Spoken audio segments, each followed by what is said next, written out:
my people. Good morning, good afternoon, good evening to every one of you. Thanks for your time with us today, my people. How you guys doing? Mother of all, Mommy Diaspora, good evening to you, Mommy. Thank you very much for all that you do. We appreciate your time, your presence, your prayers, and your encouragement all the time. My people, I'm not saying today and Saturday, I don't know if anybody wants to join, but I just posted out a link. If you want to talk about the insecurity that is currently going on in Nigeria, that is the main thing that I focus on today. Abu Azi, thank you very much, my brother. I appreciate you for all that you do. Thank you so much, Dixon Dagbo, Joe Samba, Kisnogerahi, Peggy Modi. God bless you all, my people. God bless you all right there. Then we have Adelaja Ogumbi. Thank you very much, sir. I appreciate you. It's good to hear from you. Wisdom Lucky, Mr. Johnson Emmanuel. Thank you. UC Andrew. Thank you. Thank you. Patricia Nofema Desta. I can see you right there. Prince Aka, Wisdom Lucky. Many others right there. Uma, thank you very much. God bless you. I appreciate all. Discussion Channel TV, Timmy Dibe, Sabovo Okongai. Thank you, Morris. It's good to hear from you. I appreciate you. Then I have Ueke right there. Olarawaju, thank you. Mr. Alex, I don't see you, my brother. Thanks for coming in. Then Olarawaju, Dioso, thank you very much. God bless you. Timmy DB once again. Second girl met there. Thank you, my wonderful people. I God will bless you now. Oriemi Abdul. Thank you. Princess Angela TV, good evening to you. Thank you very much, Madam Bright. Thank you very much, man. Good evening to you. Mandarita. Mandarita is on the beauty today, Saturday, early. Mandarita, with my black suit. I greet you, man. Good evening to you. And there, again, right there. Then I have Clifford. Thank you. Now, plenty for them, not be small. Just wanted to acknowledge all the people right there. Edward Aguavo once again. Debsy, thank you, my dear sister. Stephen, I can see you as well. Evergreen Spirit, thank you very much. Appreciate you. I guess we are done, right? In case I'm not mentioning your name, it's not intentional. Just no say, not too easy like that to get all the names. So I've done plenty already for there. We have Maurice once again, and many others. I'll just leave it like that. But many of them, Joe Samba once again, and many other. James, thank you very much. James Ome, Dixie Dagbo once again, and many others. Okay, I would like us to leave it right there so that we can move on. My people, as soon as we are just going to talk about the insecurity that is eating us all up, and government don't care about the insecurity. Unfortunately, they are focusing on how to win 2027 election. That is the saddening part of the whole thing right now. I'm tired of saying all these people, they are working for themselves, they care about themselves. I'm tired of saying it because these guys have demonstrated this so many times that they don't care about you and I, they just care about themselves. A country that is not working in every angles, they are already talking about how they want to win 2027. How does that make sense to anybody? I don't know. Then their supporters will defend them at all times by saying that, they'll come to your platform to disrupt and destabilize your platform. It's sickening. Really sickening. But I'd like to pick a call quickly. I can see Mother Deborah, you already calling in. I'd like you to talk to us sharply. Rita, I can see you already in the backstage. Thank you very much. I appreciate you all. In case you are coming in, guys, you're coming in on time, so we take it from here. Okay, Mother Deborah, you are not there. I'm moving straight to the panelists. In case you want to call in later, then you can call in later. But let me start with Mr. Alex before we lose him again. My brother, his voice is very important to us here. Mr. Alex, my brother, it's good to have you on the show. Aberdeen, how you see the whole matter, the whole thing about the state of Mr. Elvis is a state of Osusumaye political cinematography, and it's a shame. First of all, let me say thank you for what you're doing. Mommy Diaspora, I greet you.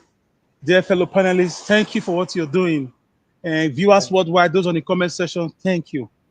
Mr. Elvis, there is no insecurity. It's an intentional massacre of a country by its own leaders in collaboration with the international community who are interested in the minerals you have in the country. It's intentional. Your senators are aware of all this. Your governors are part of it. Your president is number one accomplice. They are supervising the slaughtering, the murderous activities of their own citizens because of money and political position.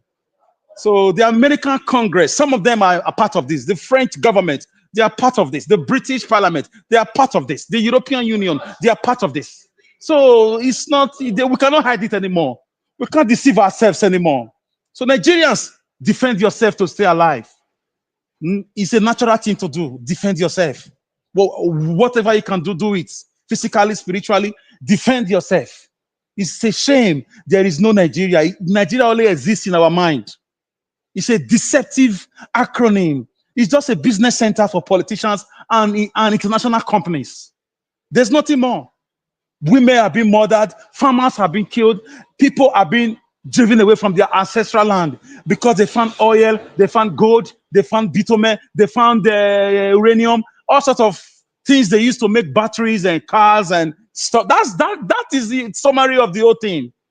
They threaten these people. If you want a second tenure, if you want to come to government, if you want to win elections, make sure you finish them. While we will come in pretense of international aid organization, and we just continue to do what we are doing. This is what Traore is fighting against in Burkina Faso. We need our own Traore. We just need our own Traore. Simple and clear. Burkina Faso is becoming a transformative entity right now. Burkina Faso is experiencing a political metamorphosis, a political rejuvenation, geographical rejuvenation, a rebirth. The guy is not even acting like a dictator. So for me, to hell with democracy, to hell with elections, to hell with political party, to hell with governors, senators, to hell with the National Assembly, to hell with the State Assembly, to hell. All of you are pretending you don't know what to do. If somebody goes and steals in your house, you know how to use police to arrest them. You know how to use police to secure yourself. But you don't know what to do. Suddenly you are deaf. Suddenly you are deaf. You are dumb. Suddenly you are behaving like zombies. You don't know how to protect your own citizens. From the presidency to the National Assembly, everybody is an accomplice. Let me tell you, you will not go free with it. You can't wake up and start killing people. You can't wake up and start killing people. Yeah. So for me, whatever you do in this life, you are not going to live forever. You are going to pay for it. Your children will pay for it. Trust me. Unless your children have a different ideas, a different way of life. If they support you, they will pay for it. You can't just go around killing people because of second term, because of you want to win tribunal. You are just supervising the killing of your own people. How? How is it done? It's not done in Italy. It's not done in France. It's not done in Spain. It's not done in America. It's not done in Asia countries. It's not done in the Caribbean. It's not done in Arab countries. It's not done anywhere, only in Africa, only in Nigeria and African countries. You see leaders clapping for international community for their people to be killed because of money. So for me, Mr. Elvis, it's intentional. There is no insecurity. Stop calling it insecurity. There is a massacre of a people by their leaders, governors, senators, rep members, presidency, ministers. They're all part of it. All we can continue to do is the Lord's work like we are doing now, calling on everybody to be safe, bringing awareness.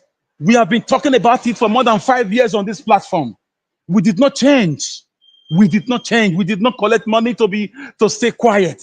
They are all accomplices, using people's blood to buy their political career or to elongate their political career.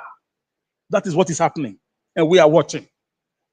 We are watching. These guys, Mr. Elvis, if you see the weapons that they parade, you are going to be wondering who gives them these weapons. So I just want you to know, Mr. Elvis, it's a complete massacre going on. And the politicians are all involved. They are all involved. They are all involved. And they are not doing anything about it. That is why you should know that they are involved. That's why you should know that they are involved. Human being will just be happy for another human being to go to his early grave because of I want to win election. Mr. Governor, how do you feel? Senator Monday Okpebolo, how do you feel? As we speak in Edo North, people are still being murdered. Because of tribunal case, you are quiet. You are quiet. Senator Neda Imaswen, how do you feel? I know you are listening. How do you feel? Honorable Dennis Idahosa, how do you feel? Past and present senators, how APC Edo State, how do you feel?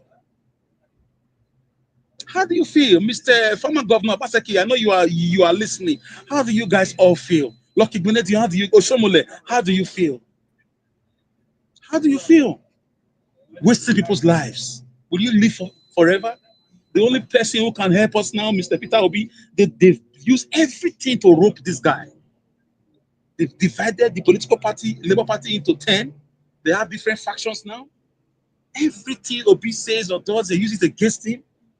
So, brothers and sisters, if I was in the military, my brother, I would have attempted to take over power to help people the way Ibrahim Traore is doing it. Unfortunately, I'm not in the military. Our soldiers, how do you, some of you who are compromised, highly placed military generals who are part of this massacre, how do you feel? Because you want to have a filling station, you want Everybody, to have a mansion in Dubai. everybody. My brother, they are all paid. They are all paid. They are all paid. It's just a shame. British will not even do this to their own citizens. British, as bad as we think they are, they won't do it. French won't do it. You join others to take the lives of your own people. I don't get it. I don't get it. Is a Yamu APC shiftings? How do you feel? You're all quiet about it. You're quiet. Tommy Kimi, you're quiet. So, Mr. Elvis, thank you for the work you're doing. If not for your platform and social media in general, very dark man, everybody, it would have been worse. They would have rounded up Nigeria. All of us would have been on chains. Our family would have been on chains already. But they are coming. Social media is the only thing restraining them right now as we speak. Social media is the only thing restraining them. Benue State, Plateau State, Edo State, Ondo State, Delta State, everywhere, everywhere. And we have political leaders. Why do you make budgets? What is the budget for? Why do we have state assembly? Why are you campaigning? Why do you have political parties? What is it for? What are you spending money for? So I don't get it. The Nigerian Constitution says the primary duty of every governor, senator is to protect lives and property. So what are you people doing? It's a complete orchestrated massacre. Gowon is watching. Obasanjo is watching. Abu Salami is watching. Everybody is just collecting their big bags of dollars from these international companies that bring these weapons to these herdsmen. Edo people, Nigerians, defend yourself. No, nobody's life is more sacred. Defend yourself. That's all I can say. We will not do elections. Don't partake in this election. We have to have a civil disobedience because the country is not working. The system is not working. We are tired. People are running now to Burkina Faso. Nigerians are running to Burkina Faso for safety now. May God Exactly. bless you. May God bless Ibrahim Traore. You see the prayers, you see the awareness, big celebrities, big platform like Niger Watch and other platforms are calling for the protection. They are warning France and America that they will not fold their hands and watch America and France take the life of that man. There will be consequences. The youths have spoken. The elderly have spoken. Governments of different countries have spoken. International organizations who love the people, they've spoken. Malema, the EPF of Malema, ELF or of Malema is in South Africa. They've also spoken because Traore of Burkina Faso means well for his people. You will never see him waste money. You will not see him organizing party. You will not see him bringing comedians and celebrities together. No, you will see him develop his country. And the development there is not audio. It's not we are doing something, we are not doing something. Go and check it. Come and fact check us. People are seeing it. So we need our own Ibrahim Traore. Nigeria, what is happening there is not insecurity, it's an intentional, organized wiping out of people in the area where they have resources. Allegedly, I heard there are gold right now in Auchi. That is why the insecurity is more in Auchi and Esaland. And they are coming to Benin. They are coming to Benin. They are in more than 50 camps between between Edo State and Ondo. That man, the Afeni Ferry secretary, said it. He said it that there are 50 camps between Edo State and Ondo State, and our governor is quiet. So we need our own Ibrahim Traore. The soldiers, they've all been bought. The gallant soldiers, my God. Those days when you talk about a soldier, when you have a soldier in your family, it's like you've won a lottery. Our uncle is a soldier. He's coming home. We used to cook.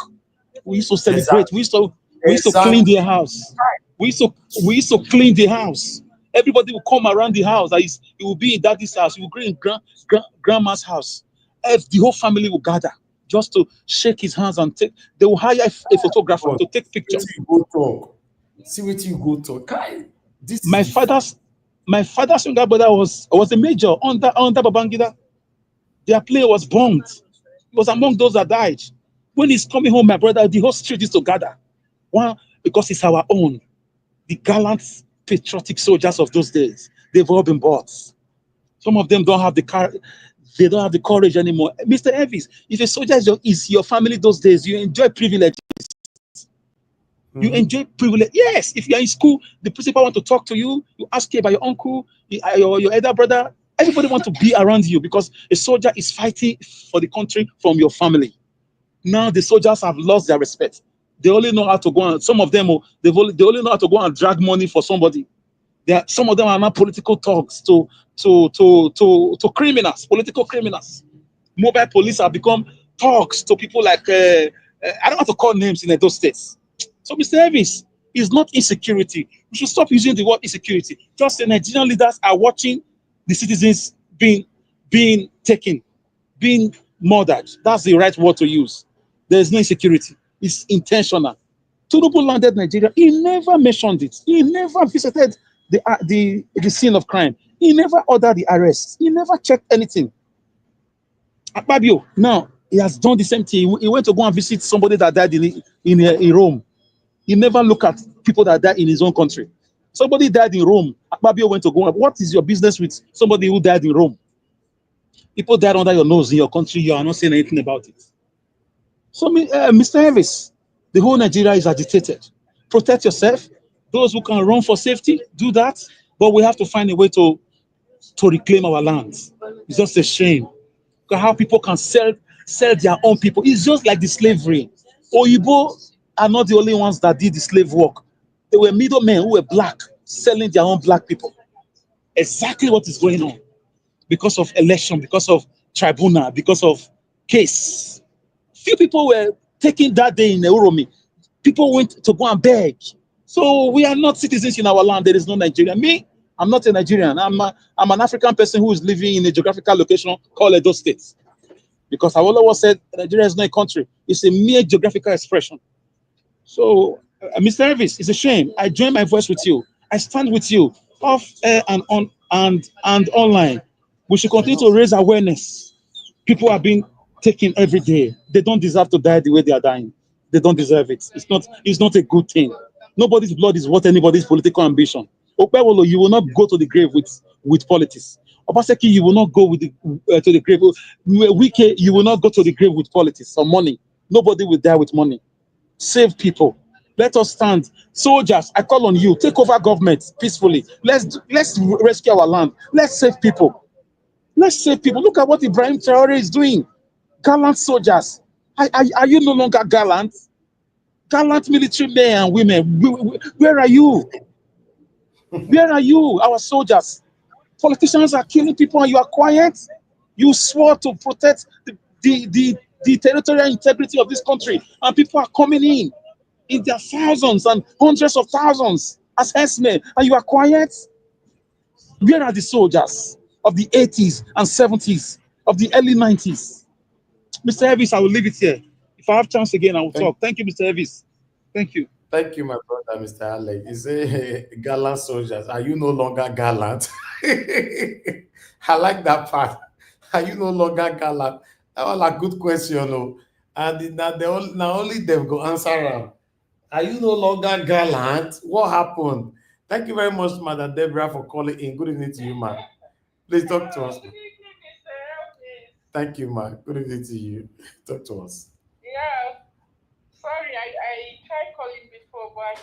I missed the call back. Yes. Good evening to everyone. Yeah, all our viewers and commenters all over the world, and especially well done, Mr. Elvis, for always coming out to speak about the issues in Nigeria. Let me start by speaking on the headline where you said, I think I don't watch from the beginning. It says stop demarketing Nigeria at international forum. Mm-hmm. I don't think Peter Obi has to demarcate Nigeria to anyone. I think everybody in the world, you don't have to be in Nigeria to know what is going on in Nigeria. Nigeria itself has demarcated itself. If you have a good product, or if you are, I mean, you don't even need to market yourself. People will know. So if they want Nigeria to be marketed, then they should put things in place. You cannot have a bad environment and expect that people will not know.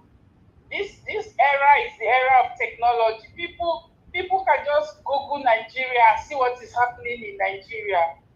So I think instead of blaming Peter Obi, I think they should take responsibility for the mess that they created in Nigeria. Then secondly, about the crisis, about the things that are going on, the insecurities that are going on in Nigeria, I agree with Mr. Alex that it's more there are some international influences, players in what is going on in Nigeria. But at the same time as well, I think the Nigerian people are not doing enough.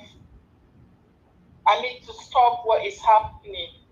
For example, look at the governors, look at all the leaders. How many times have the Nigerian people tried to push back on what is happening? There's still that a bit of quietness, with the exception of a few that are really speaking out. I mean, if you go to the internet, how many Nigerians do you really see coming out to speak up against what is happening? So if we have to blame the outside factors, I think we have to still blame Nigerians are not doing enough. By now, we should be holding our leaders accountable. At this point in time, every state should be holding, the citizens of every state should be holding their governors accountable, which is not happening. This just reminded me of what happened during the slave trade. If you go back to history and you see what happened during the slave trade, it's actually our leaders that were selling their own people, that were selling their people out to be taken as slaves. So it's still the same thing that indirectly happening now. And I really hope that more people will get up and fight back. I mean, even if you cannot go to Abuja, I'm not even saying, but at least start from your local level. Hold your local government chairmen, hold your councillors, hold your leaders accountable. If you are living in the community, hold your leaders. I'm telling you 100% that they all have a part to play in what is going on. And if people are not willing to fight back, to hold their leaders accountable, nothing is going to change. Like what is going on in Edo State? The governor is still working free. I don't even see them putting him under any kind of pressure to do what he's supposed to do. If you have a leader and the leader is not doing his job, he should not be allowed to just walk free. They should mount pressure on him in whatever form or shape. They should mount pressure on him and make it uncomfortable for him until he does the right thing. But you see, these leaders are still comfortable. They are still going about their normal jobs freely. People are not holding them accountable. By now, I will expect that those states that are really experiencing insecurity, there should be pressure on their governors. Look at even what is going on in Benue State. Just recently, I saw the governor. I think he was entertaining Two-Face or something, and I was like, for real, this is a governor that his state is going through a hell of a time, but you still have time to be making Two-Face one special advisor. You see, they can't even get their priorities right. You will even expect that Reverend Father, that is the governor of Benue State, should be on his toe, trying to see how he's going to save his people. But instead, he's looking to make Two-Face a special advisor, as though that is the problem that Benue State is experiencing. Misplaced priorities, you know, and then you wonder, why are the citizens not putting him under pressure to do the needful for them? So this is a problem in Nigeria. The leaders are the problem, and the people are still the problem. It goes both ways, you know. So that is that. And a quick one about our religious leaders. I think you asked a question that why are our religious leaders afraid? When will they start speaking truth to power? You are right. One thing I will tell you is that they are all afraid. And I have a question for them. Why are our religious leaders afraid to speak out? In the midst of everything that is going on, why are they afraid? I think this is a question that a lot of Christians in Nigeria should be asking their pastors. Why are they afraid to speak out? Because the only explanation that I can give for their silence is fear. So if they actually have faith and they believe in what they preach, then why are they afraid to speak out? Why are they afraid to stand up for what they believe in? Why are they afraid? I think that is a big question that they need to answer, because they are so afraid. I still see those in the other faiths, those ones in the north, they are not afraid to speak out. But you see all these religious leaders in the south, when it comes to issues like this, when they are supposed to speak truth to power, they are all silent. And I just want to ask them one question, in case they are listening. Why are they afraid? Because all I see is fear. Why are they afraid to speak out? You know, if you call yourself a shepherd, then you should not be afraid. Even the Bible said that the shepherd should be ready to even lay his life for his flocks. So if you are a shepherd and you are a pastor, you have flocks that are under you, and you cannot even speak out on their behalf. With everything that is going on, you expect that most of our religious leaders should be at the forefront speaking out, but they are so afraid, except with the exception of very few. I'm not going to say all. There are a few ones that are speaking out, but I think we need to see more, especially those big churches. We need to see them speaking out. And if they are not speaking out, the question is, why are they afraid? I think it's right time we begin to call them out more. They should not just be hiding somewhere. And this is the time Nigeria needs them the most. And people should be calling them out more and more. We should not let them sit in their comfort zone. I think it's right time for them to be called out as well, because they have a part to play in everything that is going on in Nigeria at the moment. So that is my own contribution to this broadcast. Thank you very so much, Mr. Elvis. God bless you, Mother Deborah. Thanks for putting your voice out there all the time. Thank you, man. Thank you. Yeah, Mr. Elvis, please, can I say something if you have time? I don't know. Yeah, that's fine. Go ahead. Yes, yeah. Thank you, sir. Like she said, I know people need to do more, but they are trying, including you. Thank you for putting Okpebholo under enormous pressure. Okpebholo is on a standstill. for me, to a large extent, I may criticize him, but it's under enormous backlash from those citizens, both online and offline. Civil rights organizations are doing their own. Other parties are calling him into accountability. So we should do more, fine, but they are not. Those people don't watch, they don't look. You people say we should not take law into our hands. We are doing what we can do to put the Edo State government under pressure to protect lives and property, which is the number one duty of every governor. Then number two, why I spoke about soldier. Mr. Evans, let me give you a short story for 1 minute. A president was having breakfast with Obasanjo in 2001. He came to discuss international, business with Obasanjo, who was the Nigerian president then. And his country's rebels in military, they took over power. They told him not to come. He should just forget about it and stay in Nigeria forever. Obasanjo told him, continue your food. Don't worry. I'm telling you the glory of our soldiers. Obasanjo said, continue your food.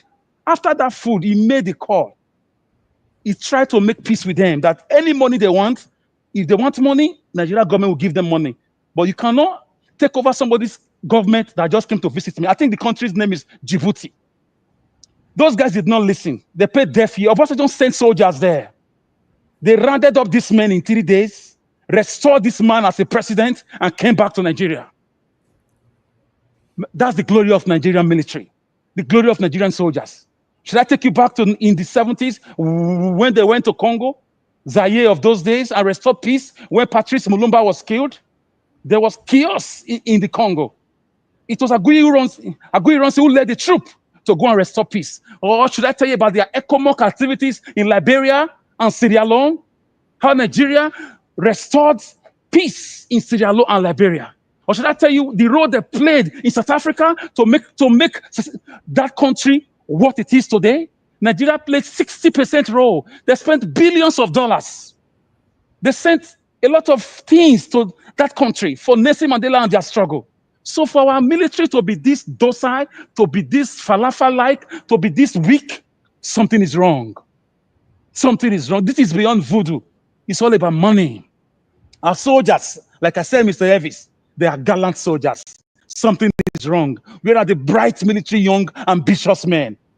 Because with the way things are going, Mr. Evis, looking at what Burkina Faso is doing, looking at what Rwanda, who is also a military man, has done with Rwanda, the cleanest and the safest country in Africa. The fastest growing economy in Africa right now is Rwanda. One of the strongest economy being built by a military man. Looking at what Mali, Niger Republic is doing. I say to hell with democracy. Democracy is a scam. So I call on Nigerian gallant soldiers, wake up and do the needful. Do the needful. Nigerians are dying. We need response. Thank you, Mr. Evis. All right. Thank you very much, my brother, Mr. Alex. Thanks for your submission and your time with us today.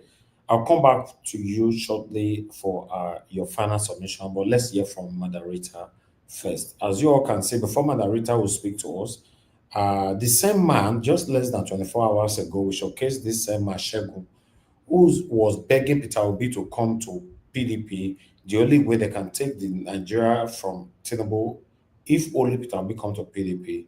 Less than 24 hours is now attacking Peter Obi on X, telling Peter Obi to stop demarketing Nigeria at the international forum. Sometimes begin to ask if these people, are they confused? Or does it mean after they finish talking, there are people that threaten them, they'll not come back to try to repair the damages and all that they have done? I don't understand. So this is the same man, just the same man. Fortunately, that's it. But Madarita, before I'll call you back, Madarita, please hold on. I have somebody calling in. Black Panther, I can see you already. Thank you very much, sir. Good evening to you. Please talk to us. Mr. Nigerians. Yes, sir. Please talk to us, sir. Good God evening to bless you, you. sir. Good evening, and may the Almighty God continue to give you protection.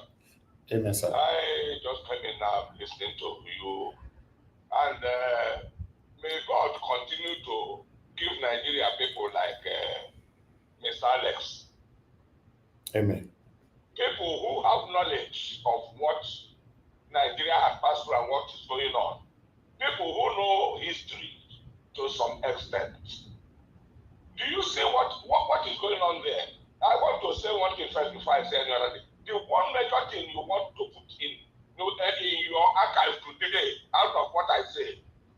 that Nigeria does not have a military.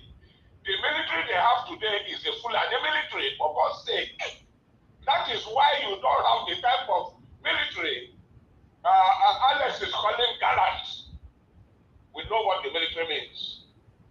Nigeria is a force that the world over reckon with their soldiers in any place where they call for peacekeeping. But today, can Nigeria be called for peacekeeping even in our own backyard? No, because the military is all Fulani. And that is why they cannot defend you and I. You cannot ask them to defend you against their own brothers. See what? There was another comment Alex said here. If you go over to Niger State, well over, I don't know how many villages, and I think there are more than 12 to 14 villages that have been taken over by these people. The government is still their government, they have their own flag. And why is it so? They are mining gold there. And what is happening? Some of our retired people, don't let me call them names, whether military, ministers, name it, both the people you see rearing cow, both those who know that are mining, all of these people are the ones supplying them cows. The cows belong to retired people.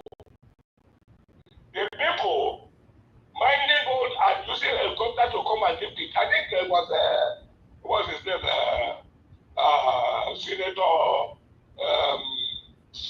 Sorry, what's the name of your tall man from Edo? Was the one who was saying, oh, that they are using a helicopter to come and lift gold out of some parts of Nigeria and taking all the way to Saudi Arabia to go and sell. So you see, if you hold on to election, some people will come here and just come and waste time. These people are not, they are talking like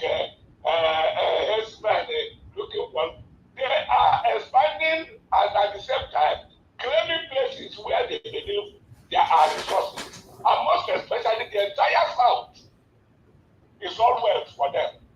So look at the gold in the north, they don't care. You can't even talk about it. You can't talk about all the other minerals there. But their interest is to come over to the south, take up what is there, harvest it, and then use it for their personal gain. But that one that belongs in the south should be the one. Not even, you don't even call it Nigeria because they are still the ones taking in their share oil wells. Do you have one oil well like that? What if I may ask you? They are sharing it, and it's from the south. And that's why they tell you they own all the way from the Sahel to the sea. And if Nigerians know something, let them listen to what Alex is telling them today. People should take up whatever they need to take up and defend themselves. I have said it in your state, defend yourself, not wait for any governor anymore. You don't have governor, you don't have commissioners, you don't have senators, you don't have members of National Assembly. They are all bought over. It is unfortunate that that is what Nigeria has become today. We are talking of looking for how they can amend things and see it work. Even if it will be coming there today, give it will be 20 years to make things right, and he tries the more he can and put things right. Give him anybody who takes over from him another 2 years after he leaves, they will rubbish the whole thing again. So what are we talking about, Niger Watch? Where are we heading to in Nigeria? May God have mercy on all of them and help us. Thank you, sir. Thank you very much. Thank you very much, sir. God bless you. Thanks for this submission. Thank you, sir. Shame. Yes, sir. Yeah, it's a big shame. Okay, that is my brother. Big shame. It's a big shame. At the moment, I just look like all our talking, nobody we are talking to. Nobody is reacting, nobody is doing anything within themselves, they're not correcting themselves. It's just so crazy. It's really crazy. I'm telling you guys. But before I move to Madam Rita, I would like us to listen to this video because our own Eva line have drawn my attention to a video of Dumeje that we need to listen to. And I would like us to quickly listen to this video because although they don't tell me about this video, but because it's not a matter that I listen to his video, but since Najawa's family don't draw me attention to Rana Eva line, let's see what you have to say concerning Traore and to Nigerian government. That is why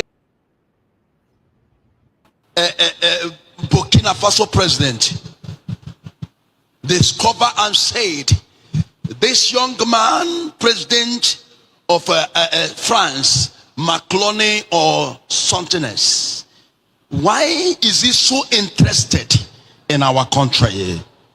Why is he so eager? It is because of our resources. It's because of our riches. He said, no, we are rich. And now he has been using the resources to rebuild the country that other past government has looted with their selfish interests in rebuilding. Go to Burkina Faso now. A country, they can never change the price of fuel. Nothing changes. The price of fuel cannot change in Burkina Faso. Nothing changes. The price is like that. If they want to take up light in that Burkina Faso, it will be announced to the whole country that the light is about to take in. Just 5 minutes, we bring it back. They will announce and tell the listen. But because there is no government in Nigeria, you will be shouting up NEPA. Since I was born, I'll be shouting that thing they pay me up NEPA. A world where we cannot live forever. We have all the resources. Every time you will be hearing announcement of 900 trillion was spent on one project. 200 trillion was spent on one project. Which project? There's a 3 projects that Nigeria needed for them to be developed. 3 projects. First is light. Second one is security. The third one is a good road to all the states, to all the cities, and the investors will come. First one, security. The second one is a good road. Yes. And the third one is light. There are countries that cannot use Rista. Go to Burkina Faso. There is nothing like a Lister company. Burkina Faso, nothing like Rista. All this thing where they use gen everywhere.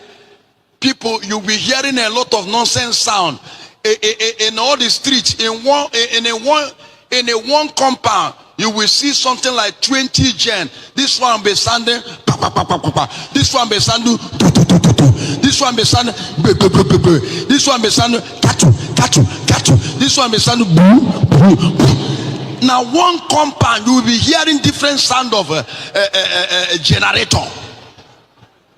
In a war, I don't blame the government because they are not, this kind of thing are not around them.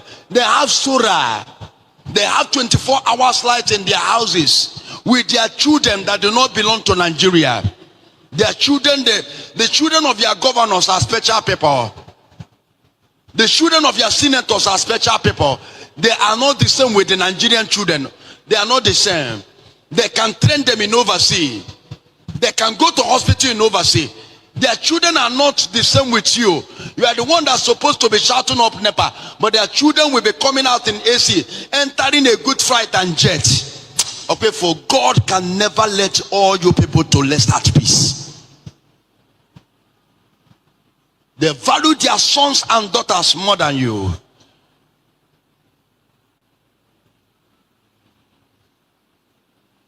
If you see where they are pampering their children, my senator children, son of a senator, a daughter of a senator.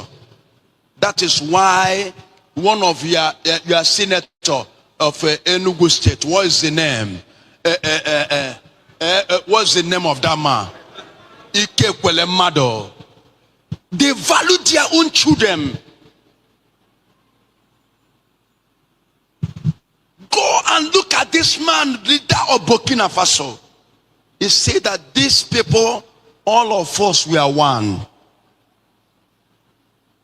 This economy, these resources was given to us by God to take care of all of us. The same wisdom is what Arab president, Dubai president have. Immediately they discover oil in their state, in their country. You see that these resources belong to all of us. They gather together and build their own resources for all of them. It did not discriminate. Every sons and daughters of this country is a son and daughters of the leader of this country. But your leaders, your government leader, do not believe that you is their children. They saw you as an instrument to use in their campaign time. But their children will be in overseas. But in the campaign time, they will use you. If he die, he'll die.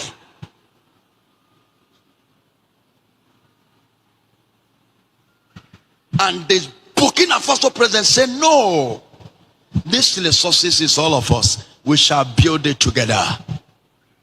Go and hear the statement of that. Your own leaders can never go and emulate such human being. It's talking about disappointment of Africa to their own children. It said, Africa leaders, we have to beg, we have to ask for apology to all our children that we have disappointed them. All the African leaders own every sons and daughters of their country an apology for disappointing us.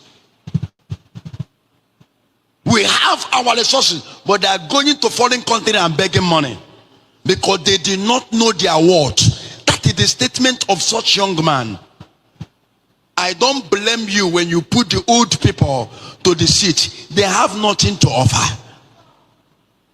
But this one, thinking as a young man, he said, no, we are not beggars. These foreigners, these people are coming to beg us to do business with our resources. They know we are rich. No, we are not poor. But when you go to them, they are making the leaders of the African to see themselves as a poor people. That is why rejecting every offer coming from the foreigners.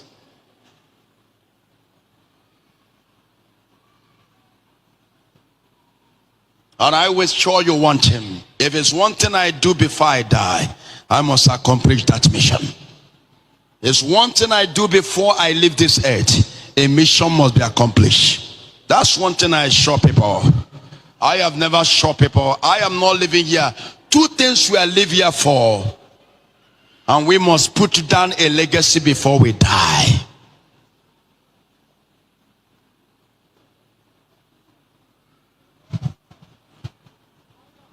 Go to countries. You see the way his own child is sick. He believes that he can use another person's children to collect his own kidney to save his own child. Look at the selfishness of people. When the thing did not work the way the person wants, then they want to return down that child back to the country so that they went down and be suffering. Can you see? And that child carry go there is your own child too. God have already, you are a father.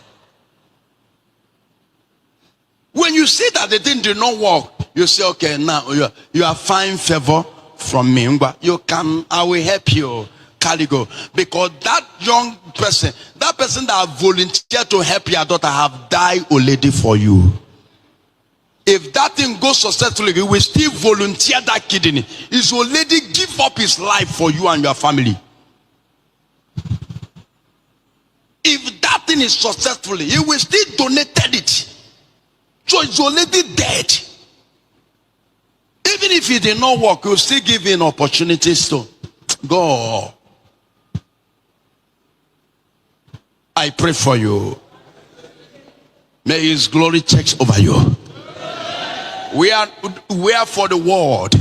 That is why God give us voice. We are for the world.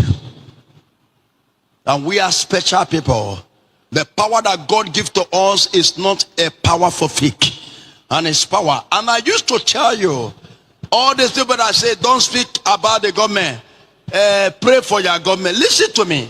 The only government you pray you work for is a government that you are talking to them and they listen. Your prayer cannot work to a government that you are talking to the person and it did not listen. Anybody your prayer can work for is the person that when you give him advice to follow, so that prayer will work and the person will follow the advice. Yes.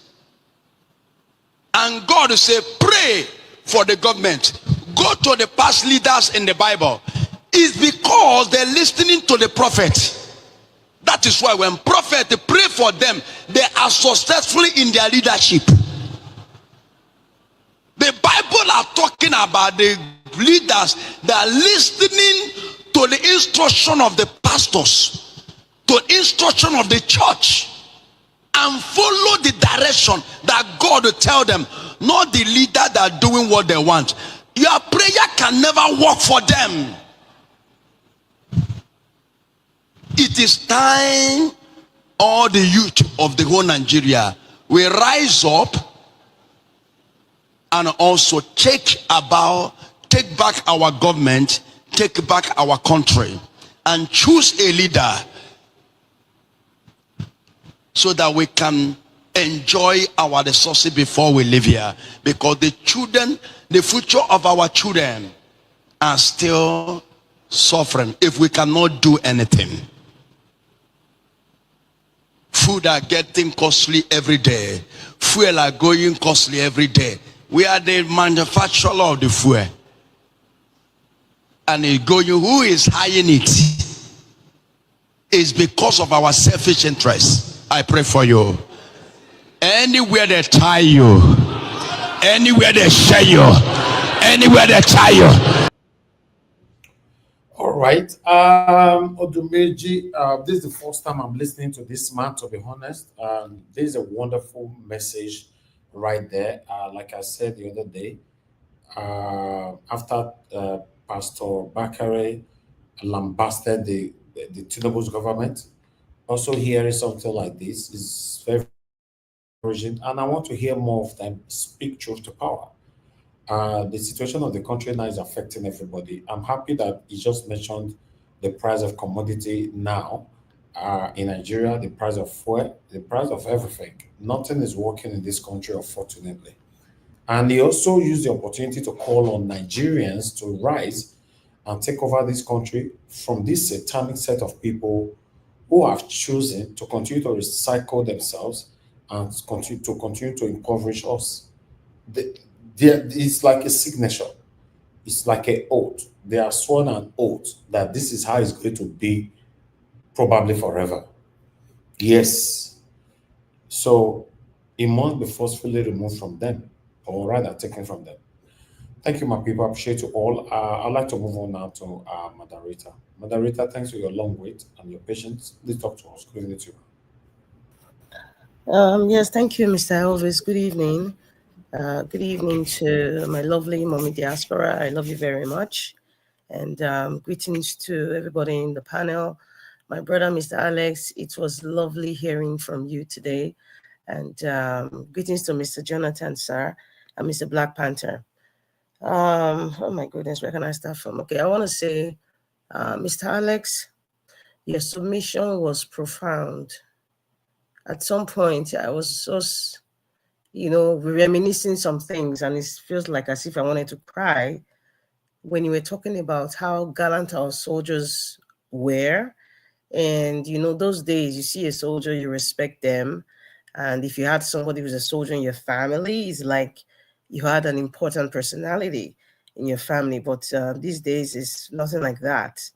And it's sad. It's sad. And if anybody doesn't feel it, I don't know if you're a human being. And also, I want to say, Mr. Elvis, I don't know that a part that called. I don't know his name, but there's something significant that he said, that the Fulani are the ones controlling the army. I told you guys before, that's the only institution the man from Babylon does not have influence over now. That's the only institution. If you want to see the different hierarchy of governance in terms of security, that's the only institution, the military. He does not have the influence. And that is what the caliphate are using to draw the line. And that's why you see there's some sense of silence. There's some sense, apart from the other factors, there's some sense of silence. He doesn't have any power. In fact, we do not have a government. We do not have a president. We have a figurehead. We have a figure, that wants to fulfill his ambitions and his, overzealous ego in a business environment called Nigeria, and he's doing what he likes. All the ranting and shouting and all that stuff everybody's saying and talking about insecurity, he might just say one or two words so that it's like you're marking a register and it ends there. Have you ever seen him call, or make a speech to the entire nation? I'm talking about the man from Babylon now, directing, the army chiefs and all that. I know, of course, you will have a security meeting with the security chiefs, but that's just, to me, that's just like a fluke. It's just for the sake of, okay, tell me what's going on. Abacha is as if he knew when Nigeria is going to be in terms of the insecurity. Everybody knows this statement. It says when insecurity persists in a country for more than 24 hours, the government is involved. And that is like a futuristic expose on what it's like in securing a country. It kind of a future, because that's an experienced soldier. And then he's telling you, if this thing persists for more than 24 hours, the government is involved. And they have proven us right. From the time of Jonathan, in fact, I believe prior to Jonathan's regime, maybe late Yaradua, there were some things that was going on, behind the scenes, and a lot of Nigerians, we didn't know the gravity of it all. Because they wanted to fulfill what the useless constitution say, there was that torso, and that's why Jonathan was kind of sidelined. And then because they wanted to just fulfill that, like, okay, the constitution says the president passes on, the next person to take naturally will be the vice president. But some people thought they wanted to overthrow that, but eventually Jonathan became the president of Nigeria. So I think there's a lot of things that was happening during that time. I don't even think it started with Jonathan, with the girls that were, kidnapped. It started prior to then. And they were just waiting for their brother Buhari to come in. And everything went full scale. Appointments, even things that were happening, they refused to label the herdsmen, as terrorist organization. People going around the entire country in the bushes and buying people. But IPOB, they were so quick. It was so, I've never seen anything as expeditious as that they put IPOB like a terrorist organization, for crying out loud. So it's unfortunate. And Mr. Alex, one of the reasons why I said your statement was very profound was all the people you listed, all the people that make a government, they are all involved in this intentional, I call it artificially created, insecurity. It's created by a conglomerate of evil men. That's just what it is. It's intentional, like Mr. Alex said. And it's very, very sad. It's very sad that this is the Nigeria we have today. As for Odumije, even if this man has spoken in the past and it seemed that it didn't make sense of whatever he was preaching or saying, that's fine. But if this speech that he just made about the state of the nation, if it's only this speech, I respect him for that. Tomorrow, we might hear that Jumeje has been arrested, or you might hear that maybe his church building has been demolished, or something happened to his business, or something. Nigeria is a country where security is selective. The people they arrest is also selective. the people's businesses that they go after is also selective. If Bakare can come and make that kind of speech and didn't do anything to him that we know of, and then you now come back to Dumeje, they say, oh, that's just a small fry that's from the southeast. You know, there are troublesome people. Okay, we're going to deal with it. So just watch out. If anything happens to anybody who is, just know that it's selective. You know, so they are proving us right on a daily basis. It's so sad. It's so sad that when you see people keep talking about or fighting for candidates of APC, PDP, it's sad. It got to a point like it's like very putrid, you know, for someone to think that you're still supporting the people that has nothing to offer. I feel nauseated. Sometimes, you know, like I said, sometimes it feels like you're trying to extract a wisdom tooth from somebody. You tussle and toggle and you try to shake it, and before you finally take it out, that's how going to the brains of people is like, you know, that's supporting APC and PDP. And there's something Mr. Pastor that Jumede was saying. He said, these people don't love you. We have preached it. I think many, most, if not all of us who come here on a daily basis, have preached it, that these politicians, they don't give a rat's ass about you. They don't give a rat's behind. They don't care about you. And I'm so happy he made a simple example of Ekweremadu, Senator Ekweremadu. He was prepared to sacrifice another person, abuse the person, intimidate the person just to save his daughter's life. It's the same way Odumeje said, they will use you for only campaign. You wouldn't see their children carrying placards, their wives carrying placards. And Mr. Elvis, you also said something. It's one of your statements you've made, one of your quotes. You said, and I quote, when a political elite goes for an election, however he plays his politics, if he cheats and he wins, he will say God has bestowed upon him this gift of service. If this same political elite now cheats in a political, you know, how they play their politics, and he doesn't win, the other person cheated better than him, you will see he will pay people 500 naira, 1,000 naira, 2,000 naira. They'll go about carrying them on the street to say that, oh, the mandate was stolen. Oh, I was the best candidate. It happened in Edo State. I have to bring Edo State because that is my state. That's what everybody saw. And I know I said it in this panel. People thought that maybe I was just talking because maybe I hate or I don't understand what is wrong in their brain. But I said, those people in Ewohimi, I'm sorry if I'm not pronouncing it well, who were protesting for Asra Igodalo, carrying placard. This was like, I think, a day or 2 days after, you know, Monday Pebble was declared the governor. And they were protesting. I looked at it and I think a week or 2 days before that time, Mr. Elvis made a comment, made that his statement, that is quote, about them using people when things are not going their way. But if it had gone their way, they wouldn't. I said, look at all these women and children and men in Ewohimi carrying placards and shouting they've been paid. Then some of them were going to the courthouse. I said, did you see Asra Igodalo's brother there? Did you see his sisters there? Did you see his wife? Did you see his daughter?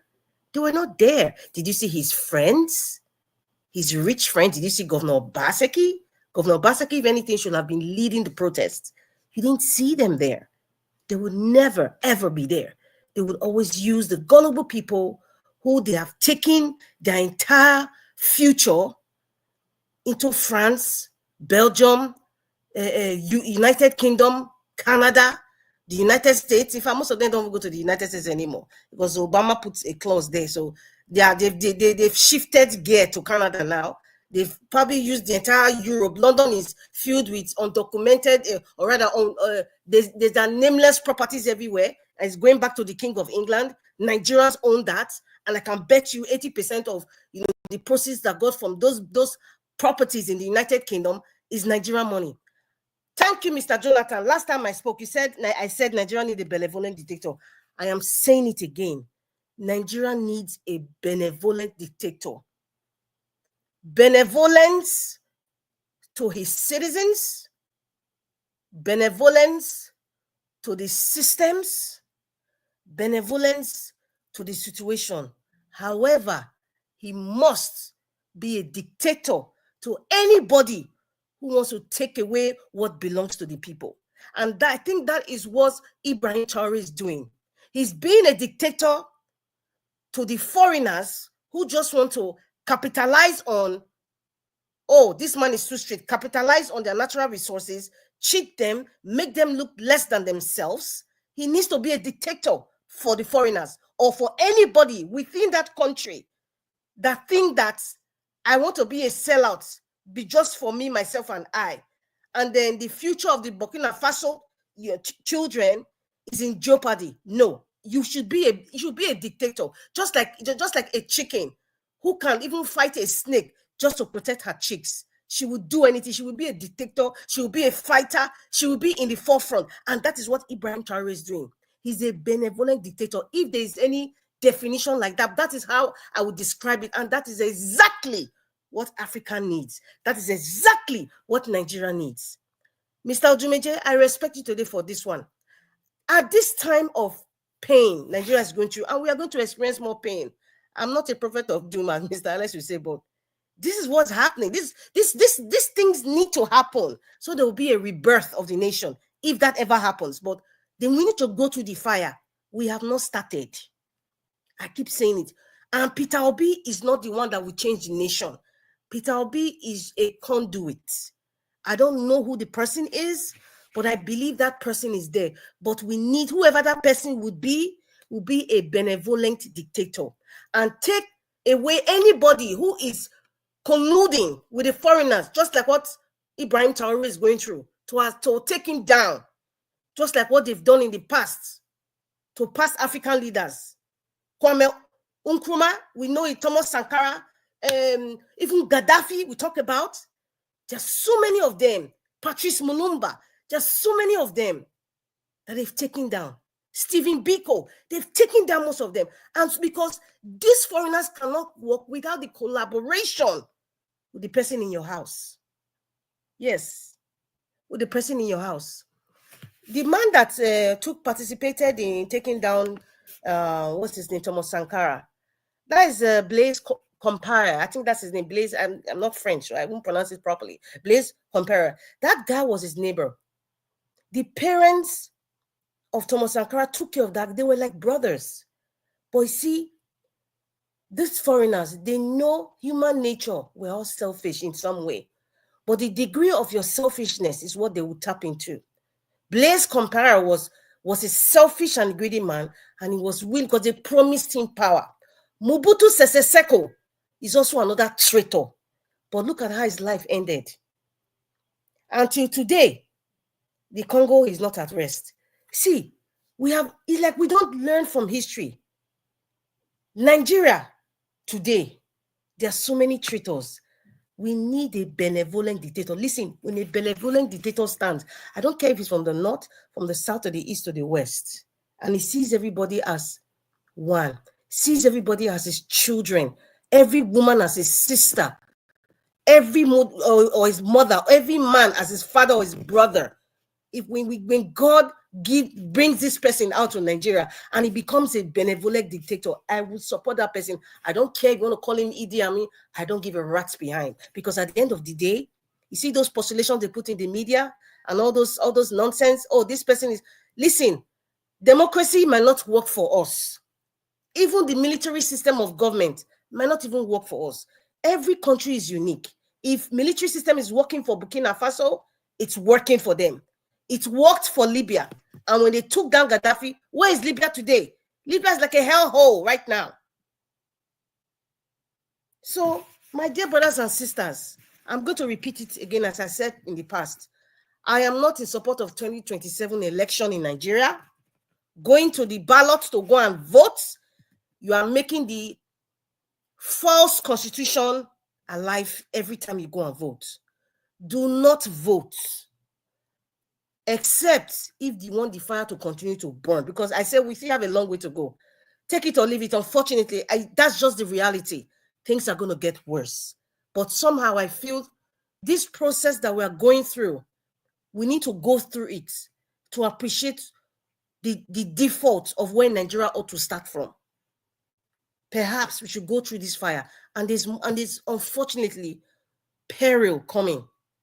Yes, it's coming. Thank you very much, Mr. Elvis. I'll leave for the next person to speak. Madam Rita. Yes, sir. All right. Is there anything like insecurity in Nigeria? All right. Madam Rita, thank you very much for your wonderful submission. You said you don't support election in 2027. I won't blame you if you say that, because at the end of the day, is there any need at all for us to have election in Nigeria? Is there any need? There's a guy who came from abroad in Edo State. I guess it's Edo State, though. I don't want to. Yeah, Edo State. Yes, in Benin City. With his Oibo woman. That came to Nigeria. How Nigeria police treated them. Humiliated them. I'd like us to watch this particular video here, guys. Back. Are you mad? Are you mad? Are you mad? Come back. Are you mad? Are you mad? Are you mad? Are you mad? Give me phone back. Why are you doing No, this? I'm coming. He just took my phone. I want to know why. What's the problem? Give me phone back. I'm the senior person here. Why are you What's doing the like offense? this? He just stopped us. It's okay, let's go. What's the offense? What have we done? See, these people just stop us. They take our phone. Where are you withdrawing him? No, see, This airport road. See. no. The thing I say, we don't get. Talk to your girl now. Why are you? I will destroy this phone now. Anything will happen, it will happen. Be very careful here. Pointing the camera. Are you Why you talk like this? So the man was just shouting, "Are you crazy? Are you mad? Are you this? Are you that?" That's why it was like, okay, where is our driver's license? That's my manager's license. My driver license. What's your name? My name is Christina. This is Nigeria. Yeah, I know. So you can drag phone somebody like this? To me now. Okay, talk. Was I the one that was talking with you? Okay, talk. Aren't you aware that there's a ban on usage of tinted glasses? We already have everything. You can just you can just stop. You can say, where is your tinted permit? Yes. This man just take phone and just go. It's not must be like this. Give it this permit. So See, what you say this man say that he wanna give me slap. See this policeman. See where we now. You will tell me that you will give me slap. It's okay. See this man. I don't post this money. Don't worry, I don't post this. This man say that he will give me slap. Our documents, so what's your problem? We show you our documents. We show you our documents. So what we do? What is our problem? Oh my God. Don't tell me sorry. He said he will slap me. Don't tell me sorry. Who be this one? Let me show you. It's okay. Miss, it's okay. We are very sorry. Okay, we are very sorry. Just say what you want to say. Everybody's not the same. I've already told you what to do. Okay? What we need to do? Because we don't really like it. I don't like how you guys talk to me. He said he will slap me. How policeman will tell to somebody that he will slap me? We have our document. We don't do something bad. So for what he will talk like this? I'm sorry. On behalf of them, I'm sorry. I don't tell for Nigerian police. I don't tire. Nigerian police say they go shoot Messi. They go slap us. Ah God, I don't tire for this country. I don't tire, God. I don't tire. All the documents complete. My car, no problem. I don't do fraud. Nothing. I tell her what they do on my work, everything what they do. I tell her everything. Documents complete. This permit I get her. The man say go deal with us. I don't tire for this country. I don't tire. God. All right. It's a very pathetic one. Very, very pathetic one. There's a statement that drew my attention on that particular video where the police told the white lady that this is Nigeria. Are you aware this is Nigeria? It means Nigeria is a place where you can harass and brutalize anybody and nothing will happen. Nigeria is a place where, anything can happen to you and nothing will happen. For you to ask that white lady, this is Nigeria, I will slap you, it's just something else. And if you check, because according to the video, the woman actually recorded the young guy. If you check that police officer, that guy is not up to 20. That guy should be up to 27, 28. You see why when we all complain of our government all the time, and I've said this so many times here, if opportunity is given to some of us that is complaining, we will do worse. That guy is a young guy. If you check him, you can see the guy who said he wants to slap a white lady and her husband, if I'm not mistaken. Let me see if I can pull the face again so that you guys can see the guy. That guy should have been more than 20, between 25 to 28, or I don't know. Said, I will slap you and nothing will happen. This is sad. And we just allow this whole thing to always slide. We want everything to slide in Nigeria. This particular one now, look at the guy. Just look at the guy who said, this is Nigeria, I will slap you, I will shoot you, I will do this according to the husband. Nothing will happen. This young guy is supposed to be publicly disgraced by the government. But unfortunately, I'm not sure we're going to see the end of this. Okpebholo stole election and become a governor. He can never call these armed robbers to order. He cannot. This armed robber na tout that they employ, to be a police officer, even though I know we don't have state police yet, but they have the power to call on the IG that look what happened. But because this woman or the boy is not a child to the satanic governor of Edo State, they are not affiliated to him, they are not his children or whatever, nothing is going to happen. I bet you guys nothing will happen. Probably nothing is going to happen. The only thing that will make something happen to this boy is by the way we are reporting it now on every social media. Gossip Me have reported it. Other platforms have reported it. Now Nigeria Watch is reporting it with a monologue. That's the only thing that will put them to pressure to say, they don't say later Momo do something about this thing, because they don't show your face everywhere. A lot of diasporans, you're listening to me right now. Just imagine, put yourself in their shoes, that you visit Nigeria today and you are treated like this.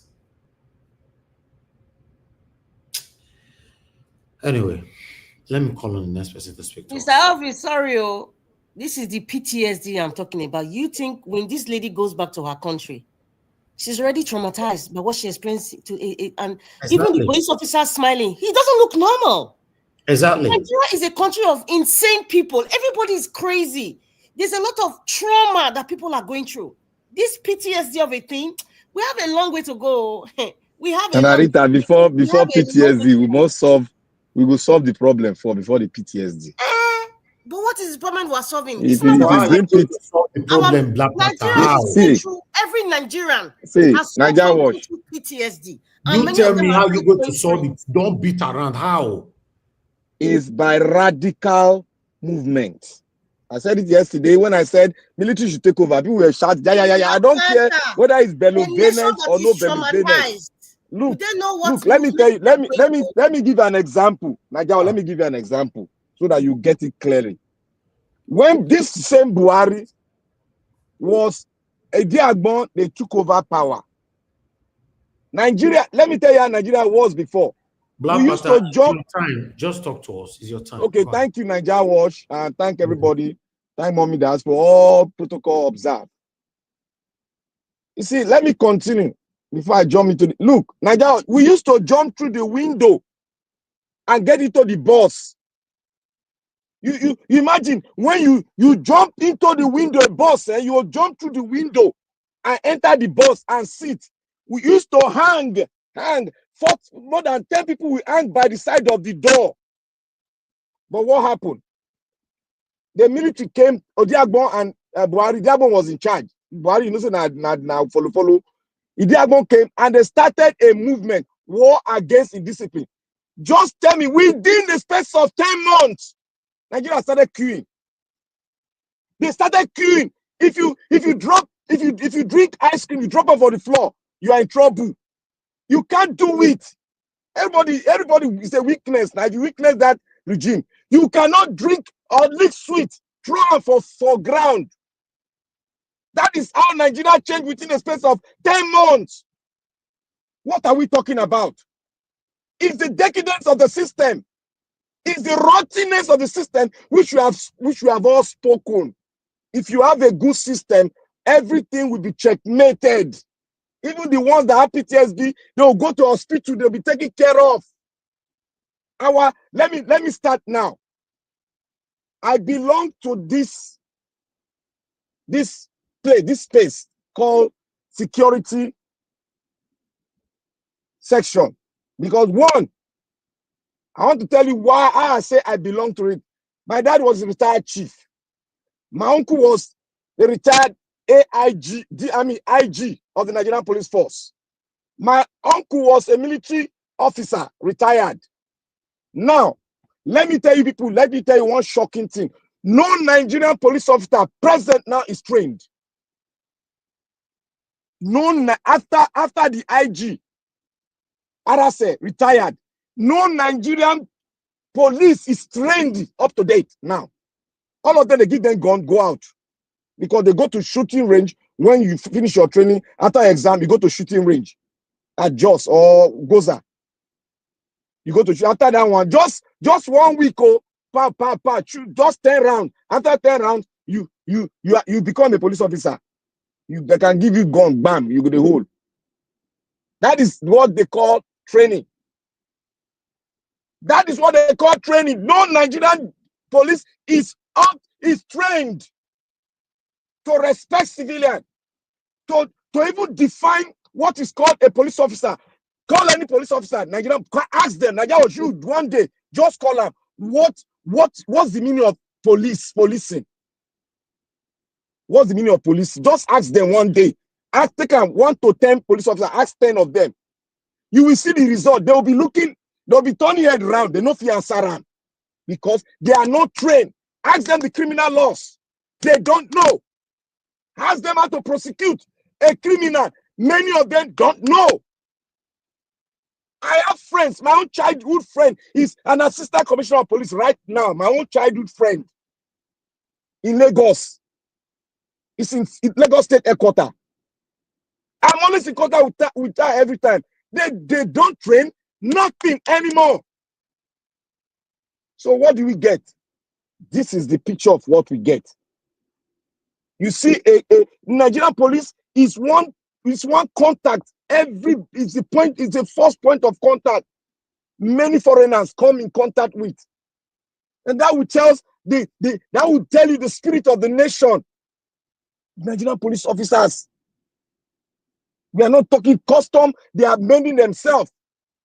But Nigerian police, no way, because one, we are still following the dictates of the colonial policing policy. Nigerians have not had their own policing policy. Nigeria, they've not had it for over 60 years. We have not had our own. We are following the colonial. That's why you see Nigerian police force. NPF. That's why you see have NPF instead of NP or NPO, Nigerian Police Organization. They made it a force because during the colonial era, it was a force that they used in subduing those that rise up among the community against the colonial leadership. That was why they did it. And that was why slavery flourished. Because they were using the Nigerian police force to enslave our people and send them down to the West for slavery. That is it. So we should abreast ourselves with all these things. It has something to do with our history and how we are able to come together. We have been saying it. When I said Nigeria is not a nation. I didn't say it out of hate. Neither did I say it out of I just want to speak or to attract anybody. I went back to history and checked history and checked what the founding fathers said about the nation, and now put it in line, put it on my own round table, and now mirror what we have today. I now ask myself, have we as a nation deter ourselves, move ourselves from what our founding fathers have just spoken? Have we corrected it? Have we changed the words of our forefathers? The answer is no. Therefore, it is not a nation. That is the simple thing. This is not. I went back to 1947, 1943, going back to 1916 to our independence. I read through it. I saw it clearly. That is why I knew that Nnamdi Azikiwe, the northern leader, and Awolowo, they were in disagreement. They had to convince. They had to convince Nnamdi Azikiwe, but he couldn't. He resisted them, and he went ahead.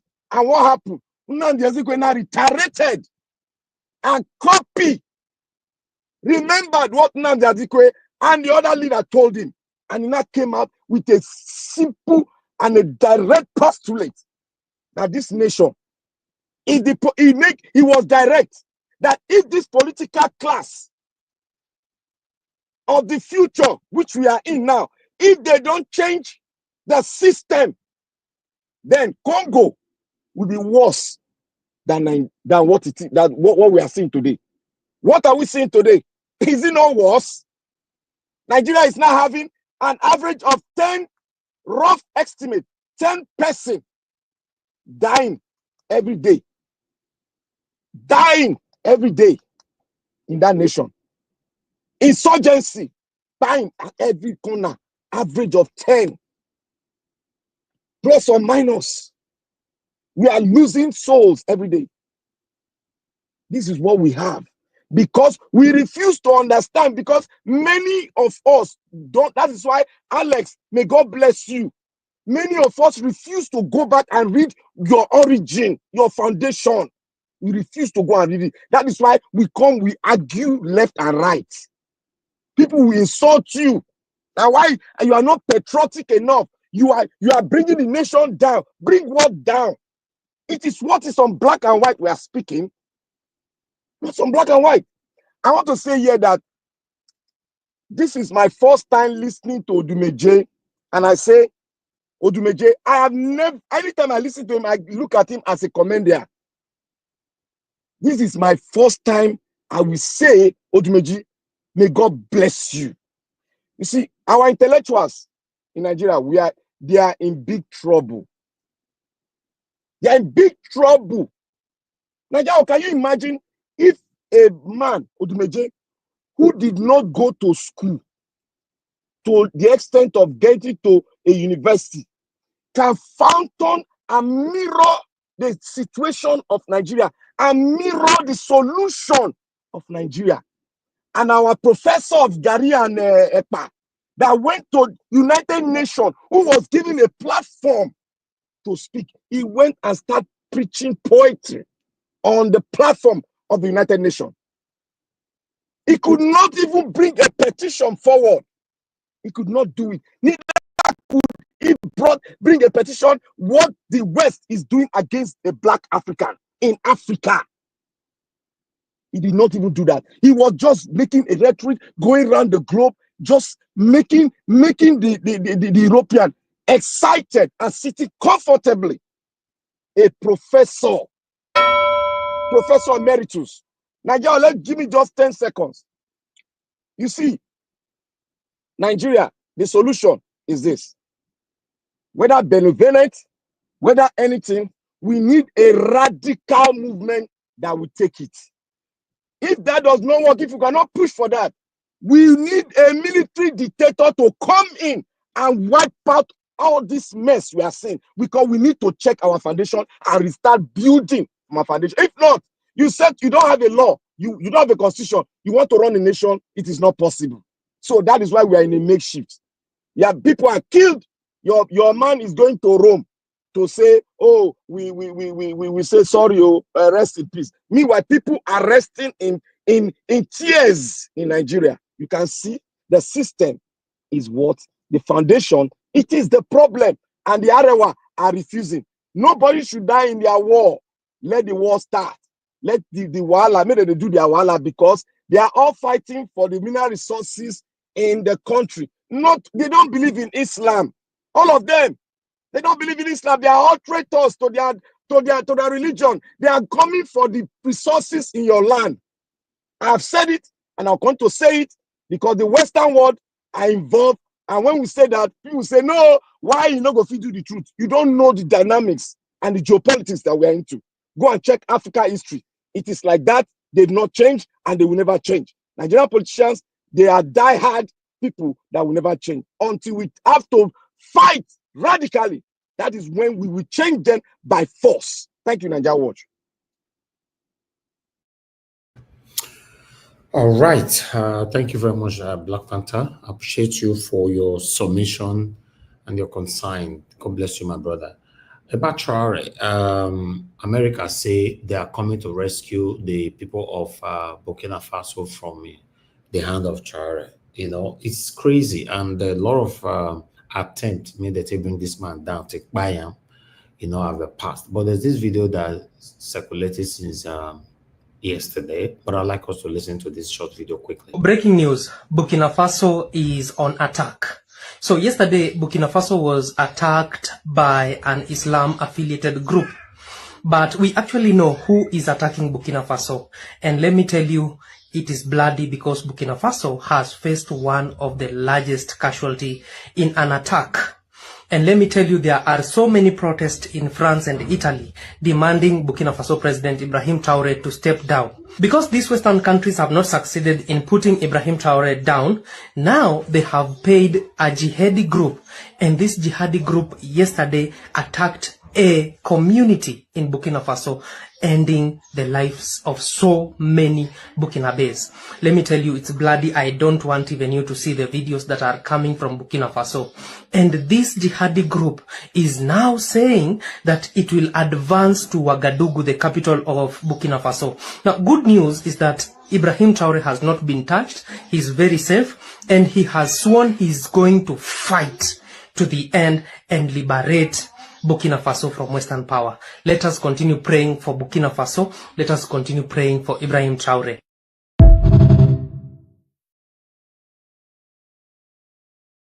Then Ibrahim Traore went on the street to test his popularity and how much his people love him. Make us say this.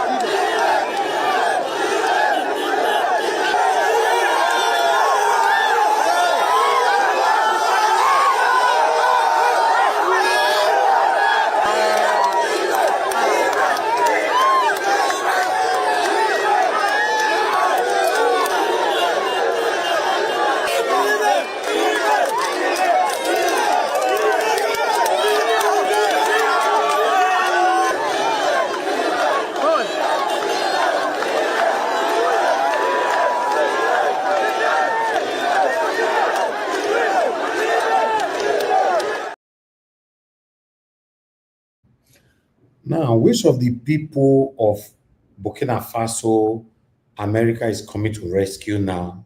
Which people? Who called them people?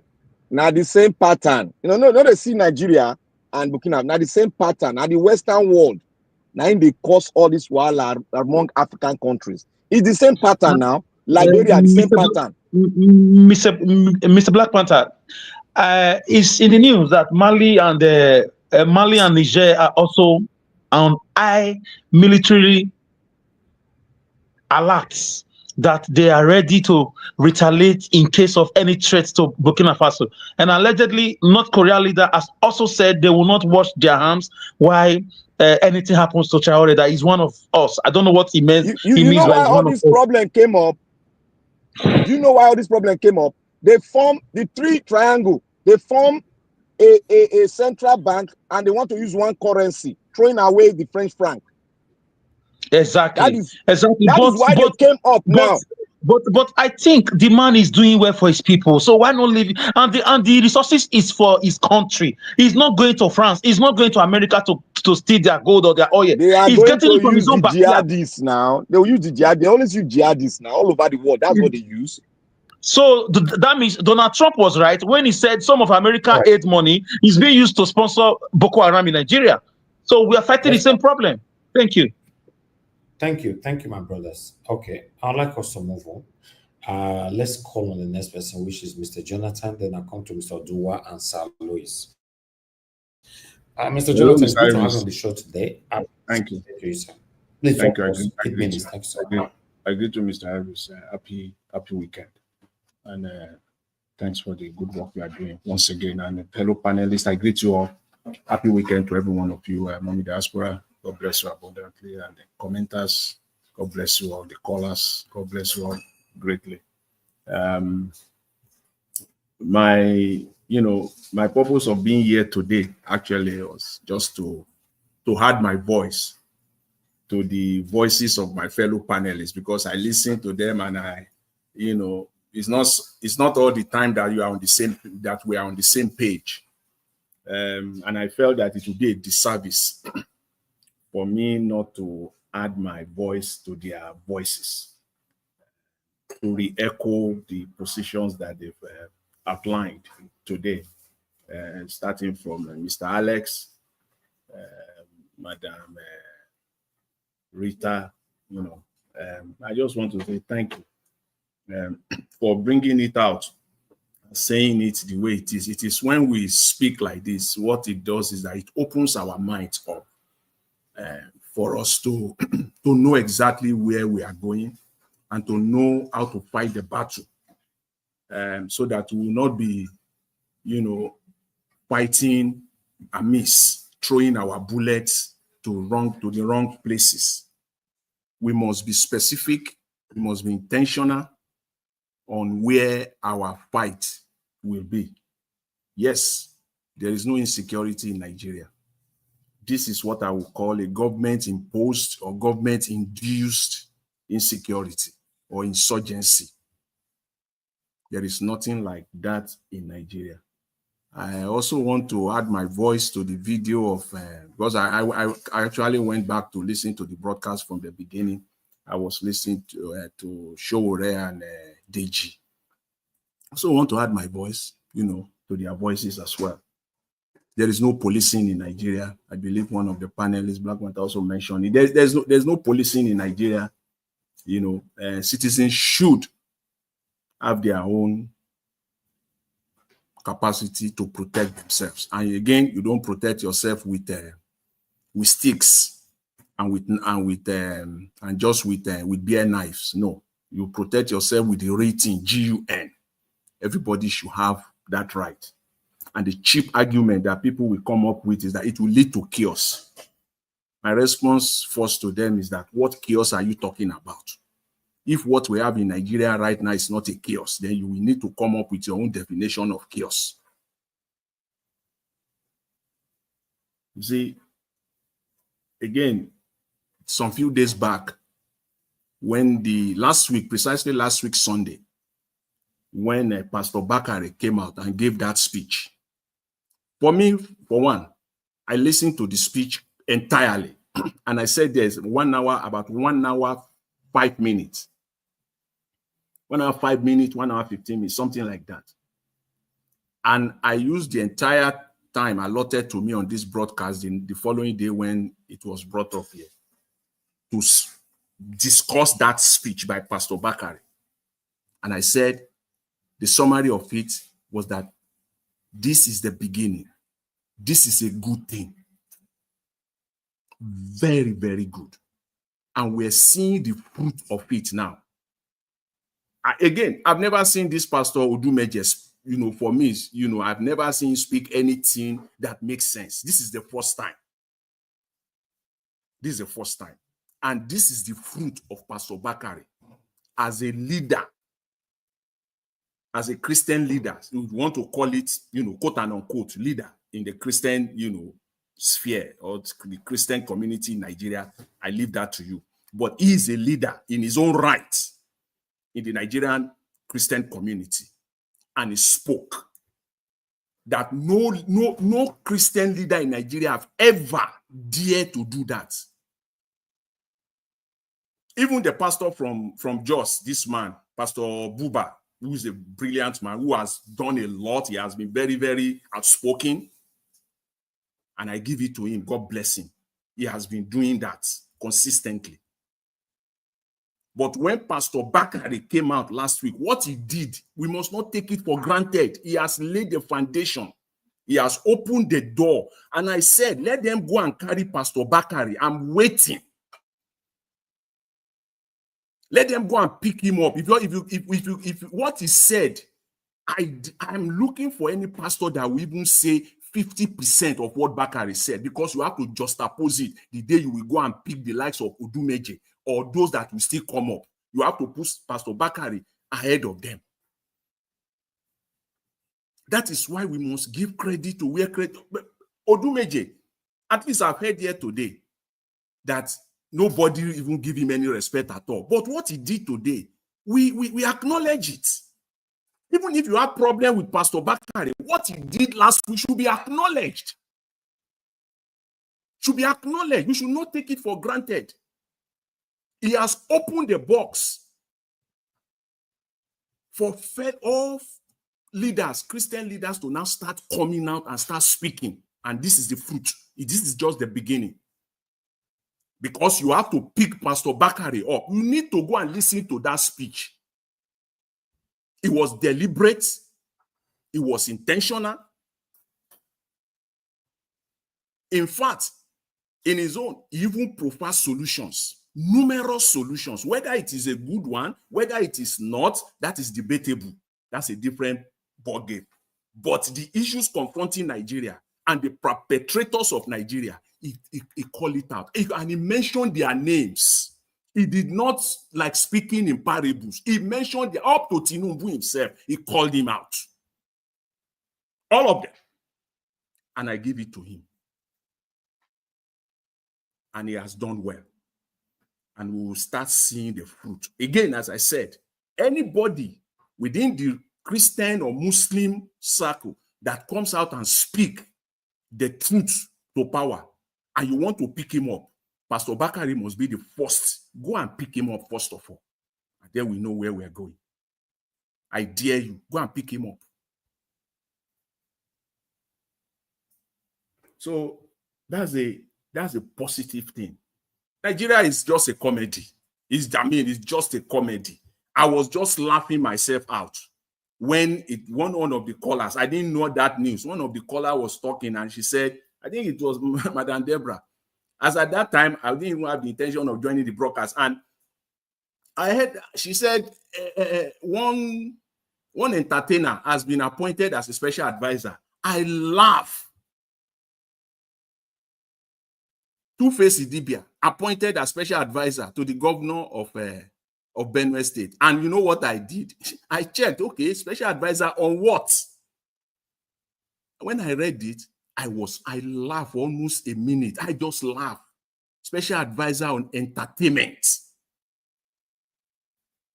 If you are looking for comedy, you won't have, you can't have enough of it in Nigeria. Look at that state. And all the governor can do at this time is to appoint someone. Tell me, what benefits is Idubia bringing to the government in the state of Nigeria today? In the present condition of that state today? And all he can do is to appoint someone and say, oh, it's just comedy. Everything is just about, if you want to laugh yourself out, just go and read that. I mean, it's just, when you say clueless, for lack of better word, because any other word would be termed as being abusive. I mean, that's just ludicrous. And on this guy, Sowunmi, who said Mr. Peter Obi is demarketing Nigeria. Mr. Sowunmi, I'm disappointed in you. So disappointed in you. You know better. And I said that specifically. You know, not that you should have known better. You know better. You know. You know better. So since you know better, who are you pandering to? What are you trying to achieve here? That Mr. Peter Obi is demarketing Nigeria, Mr. Sowunmi. Because you have a voice, oh, because I don't think a week or a fortnight will pass in that Nigerian media that we will not see your face in one of these mainstream media in Nigeria. So that means you have to some extent, as far as Nigerian politics is concerned, you are relevant. As far as their shame politics is concerned, there, you have your own relevancy there. And I'm disappointed in you. I don't know where you are. I don't just know where you are. You are talking for change. And is this what? Who are you pandering to? The world knows Nigeria. They even know better than those of us Nigerians. They know what is Mr. Peter Obi. They know the mess. Nobody needs to go and speak. They already know. And you know. That's why I said I'm disappointed in you. You know. It will be a different thing if one will be categorizing this as you should have known. Perhaps you don't know. You know very, very well that the world knows what is going on in Nigeria much more than we on a daily basis. So my question to you is that who are you pandering to? What are you trying to achieve here? I'm still confused. Show me. I'm still very, very confused. You need to come out. Maybe you will elaborate. I know in the next 5 to 10 days, you will appear again somewhere, somehow. We'll see your face again. What do you mean by Peter Obi is demarketing Nigeria? What has he said? What has he done? And you are there. Let me just round up on this. I still have something to say on Traore, but let me just angle. I mean, I won't say it better. People have spoken on that. Miss this same Sowunmi to know that we have problem in Nigeria. This same Sowunmi sat it was on the front row when Pastor Bakare gave that speech. So Pastor Bakare was not demarketing Nigeria. It is only Mr. Peter Obi. Are you kidding me now, Sowunmi? Are you kidding me now? Because I'll call you your name, Segun Sowunmi, because I don't even think you are older than me. Who are you? What the heck? You sat down there right in the front. You are invited. You did not come out the next day and say, Pastor Bakare is demarketing Nigeria upon everything that he said. What is it that Peter Obi said that is greater than what Pastor Bakare said last Sunday? What? If not, I will say you are clueless. And I hope people like you will not even get near to power in Nigeria, because this is the game that will go there and you will be playing. Thank you, Mr. Elvis. I'll leave it there for now. Thanks, everyone. All right, Mr. Jonathan, thank you very much. I appreciate you. Thanks for your submission. But on your final submission, I would still like to hear from you on the Traore of Burkina Faso. Mr. Elvis, see, on Traore, see, people have spoken. My guys have spoken here. Kudos to everyone. What I will call on is that, you see, Africa must come together. Militarily, African countries must come together. And I'm glad that these 3 countries, they have come. That is what is needed to protect Africa from this one common enemy, the West. People who are just parasites, these Western nations. All right. That's what we need. Africa must come together, because this is the way as I said, people have spoken, but just a call. African countries, African nations must come together to fight this common enemy. Thank you very much. Thank you, Mr. Jonathan. Mr. Oduwa, it's good to have you on the show. You have 8 minutes. Talk to us. Good evening to you. Okay, thank you. Good evening, Mr. Rajawash. Happy Saturday. Good evening, everyone. Good evening, commenters, listeners, and viewers. Good evening, Mommy Diaspora. Thank you all. God bless you. According to the topic that stop demarketing Nigeria, disgracing Nigeria international, whatever, Sowunmi won Peter Obi or advise Peter Obi. Well, it's to his own view. It is Peter Obi that is him believe is demarketing Nigeria. Yeah, So the understanding of the word, it is the Nigeria president, Nigeria INEC and judges that is disgracing the market in Nigeria. Because, and the Nigeria soldiers and the police that are demarketing Nigeria in the international, whatever the pronounce, call it. Because it is not, Peter Obi is not a governor, it's not the president, I was not the president, it's not the judge, does not make law. When the Nigerian people are trooping through the Mediterranean Sea, trooping through the Sahara Desert, and when the UN are giving them blankets, giving them pocket, giving them food in Libya. So it was not Peter Obi. And Peter Obi, they did not contact Peter Obi, they did not trade anything with Peter Obi, they did not exchange anything with Peter Obi. So it is, you know, I do say this thing, the ignorance of a black man, the foolishness of him is what we call the white man, Western world superpower or oppression or whatever. If Sowunmi if it were not blind during the time of Buhari, he will have known that, and if it is not still blind, that Tinubu went to France when the president of France went to Egypt. And after that, Tinubu remained in France, that he said he want to go and evaluate his work that he's doing in Nigeria, in France, whereby people in Benue, people in Zamfara, and even in Edo State and other states cannot have a sleepless night because of a destruction of Buhari and Tinubu, who went and caught Buhari and said, let us put hands together and come and you will become the president. After you, I will be the next person. And that is why Tinubu promised Nigeria that he will take over, he will continue for where Buhari stopped. If Sowunmi was not a dead man or a blind man or a deaf, he will have known that Peter Obi did not have anything that disgraced Nigeria internationally. Because it is only a foolish man who said it is my foolish servant who said it is my good servant that they hurt. They did not touch me. So they did not hurt me. After they finish hurting your co-servant, you will be the next. He was the one calling Peter Obi to say that Peter Obi, they were the one who market Peter Obi to Nigeria. So Peter Obi, welcome, who is a product of PDP, just the day before yesterday interview. Today, he's saying Peter Obi is not the one demarketing Nigeria.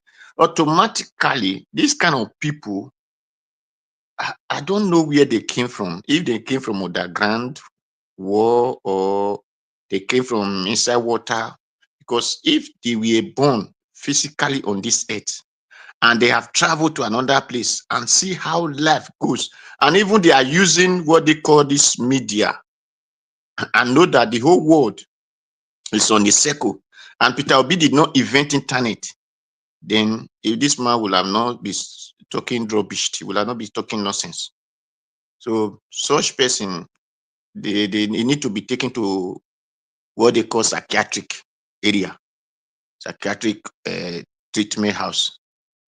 He has to be taken there so that they might evaluate his system if it is still complete or if it is still functioning. That is for that. For the police, Nigeria doesn't know what they call policing. Nigeria don't even know what they call government. Nigerians doesn't have value for human life. So because that is why the people, they say build, they that talk parable said, spread your bed the way you will lie on it. That is those who read Bible. And they say, spread your bed according to how you will lie on it. That is the reason. The Nigerian police, it is F9 you need to have before you become a police. That means you fail woefully. So you did not pass, you did not know anything, then you become the police. So how a person who they rejected and they're not employing to be the government of the land, then how will the government work? Then the soldier is when your brain did not correct They say, this boy is too rasta, he doesn't know anything. They say, go and put it in soldier. And such people is the one you now make a government, the high position of your country. How will your country have respect? How will they have sense?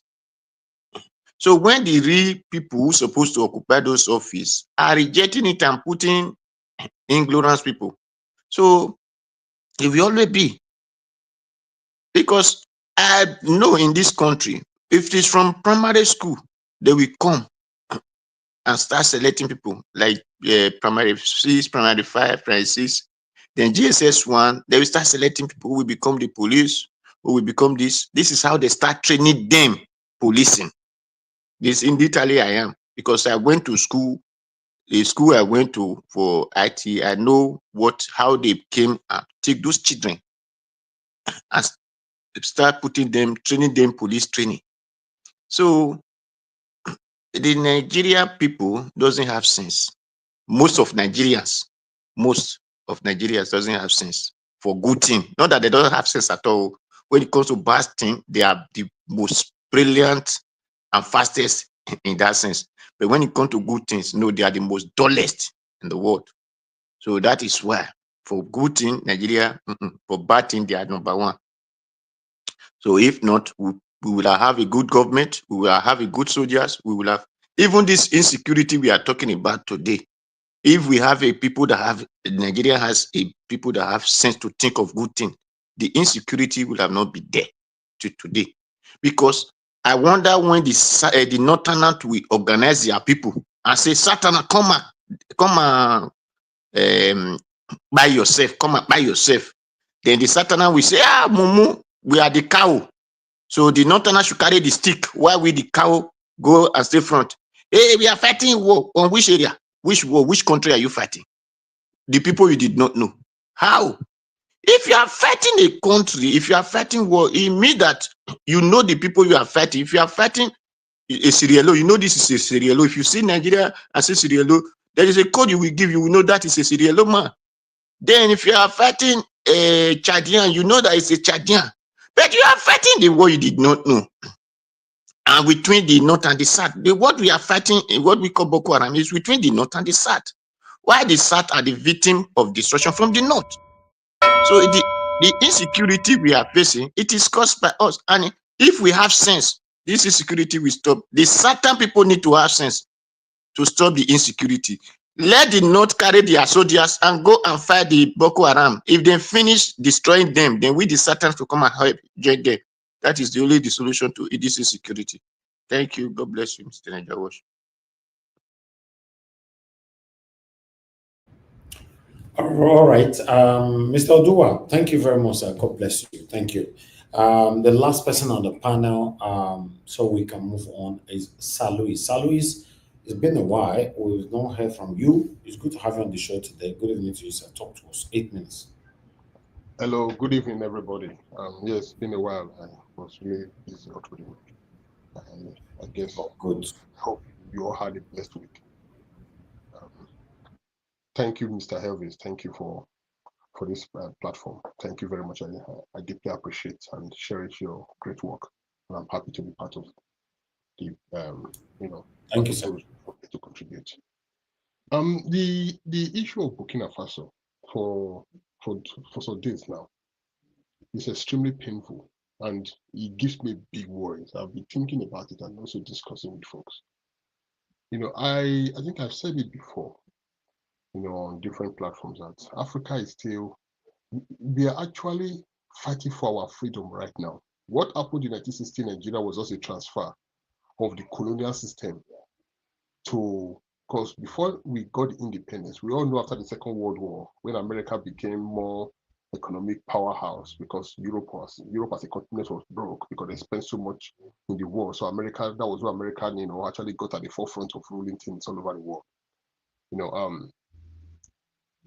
One of the conditions was for countries that were still under the colonial, European colonial rule to be given independence. Of course, we all know why they did that. They didn't do that because they actually cared. They did it because it was out of jealousy that Europe had so many countries under their control. So they also wanted to also be on the same level like them.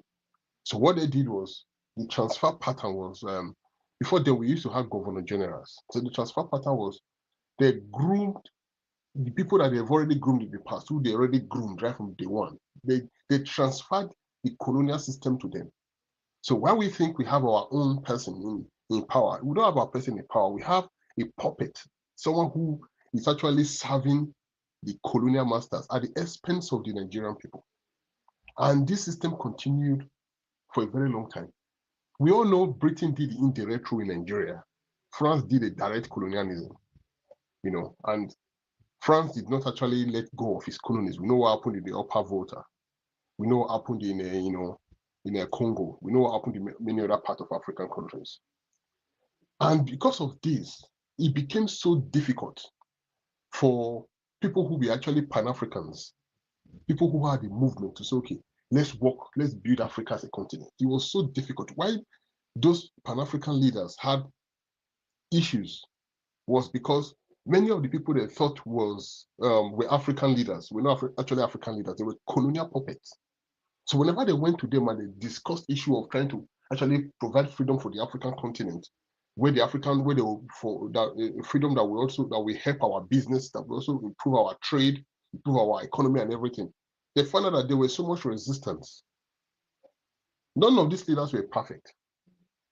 I'm this kind of a person that when I don't just come out to destroy a person, the entirety of a person. No, I look at the good side of that person. I look at the bigger picture of what this person stood for that would have benefited his people.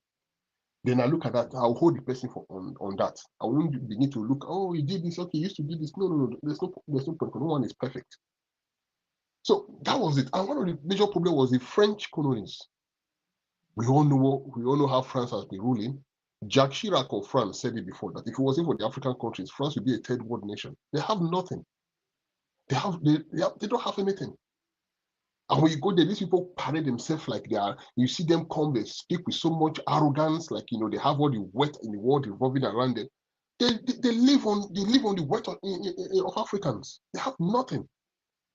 And the African people, many of them were brainwashed into this white messiah complex of a white man is God, a black man is devil. So you believe anything that comes from Europe is superior.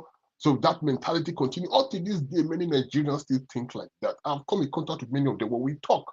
In fact, let me even go. There was a day I was in a meeting in London. It was a dinner. It was a birthday party of one man in London. So we were having a chat with a man from Delta State and a robo man. So this man actually, in fact, he spoke to shut me up in the meeting because it's an old man. So I cannot argue with him because when some people try to impose their arrogance on you just because they think they're older than you, because it's still a problem with Nigerians. Where if someone comes up with an idea that will transform Nigeria as a country, you see so much, you see the resistance that will come from the people you're speaking to. It's an extremely bitter resistance. People just hate to hear it. This man said something that I was so shocked. He said whether we like it or not, say Nigeria as a country revolves around the Yorubas and the Fulanis. My stand was Nigeria will get to a point where leaders will be elected based on who they are and what they can do for the Nigerian nation. The guy said, "Go and sit down." He said, "What do you say, you little boy? What do you know?" He said, after then, Buhari was still the president. After Buhari, Yoruba man will come. After Yoruba man, Fulani man will come. And I told him, I said, "Sir, are you saying that the way that an Yoruba man cannot be a president? Say, why can a Yoruba man be a president? Are we majority? So why can a Duma be a president? Are you majority? Come on, shut up, go and sit down. Are you a majority?" That day I was looking at this man and said, "Wow." I was just looking at him like, wow. And when he was talking, the other people, they were nodding their head because they all belong to these other ethnic groups who claim to be the superior ethnic group in Nigeria, who part of the problem we have today. He said, wow, that day I got the picture again, that many people, many are slaves. See, let me tell you one thing. A slave is not just a man with a chain in his hands. A slave there are people who are working, but everything that works in the system that works in them is a system of slavery. A slave cannot own an institution. It is impossible. The people that has been in government right from Nigeria independence are slaves. The real men have never been empowered. Why do you think when a man who is a pure Nigerian comes out to speak, everybody hates that man? Why do you think Peter Obi is hated? A man who has the spirit of Nigeria in him. Why do you think those people are hated?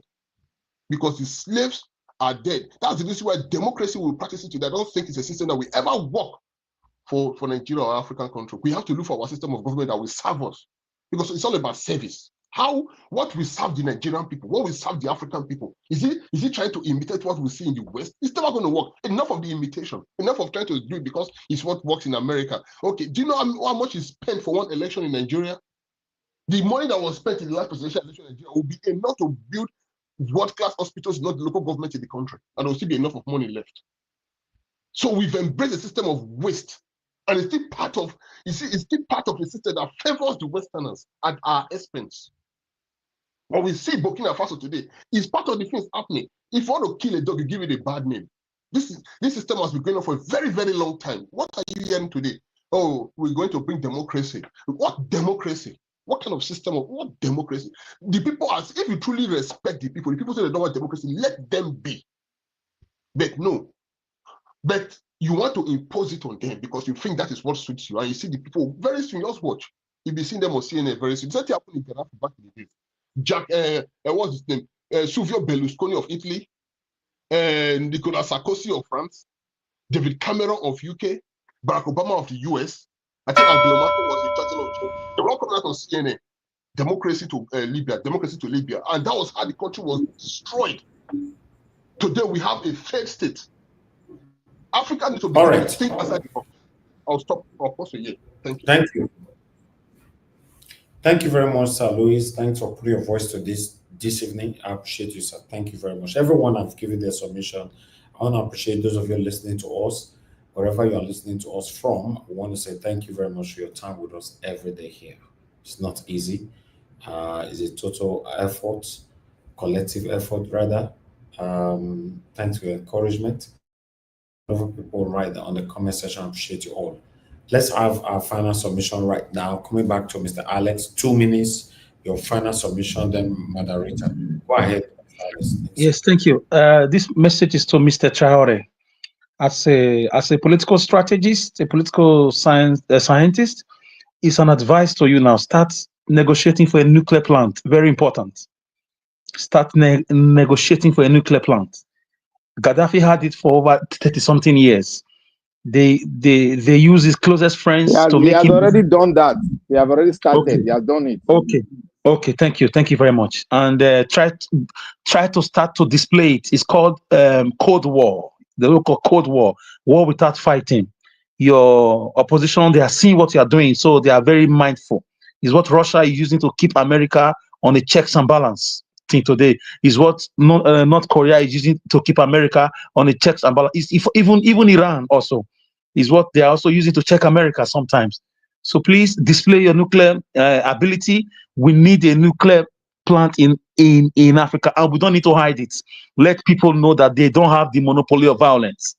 Let people know. It's very sacrosanct.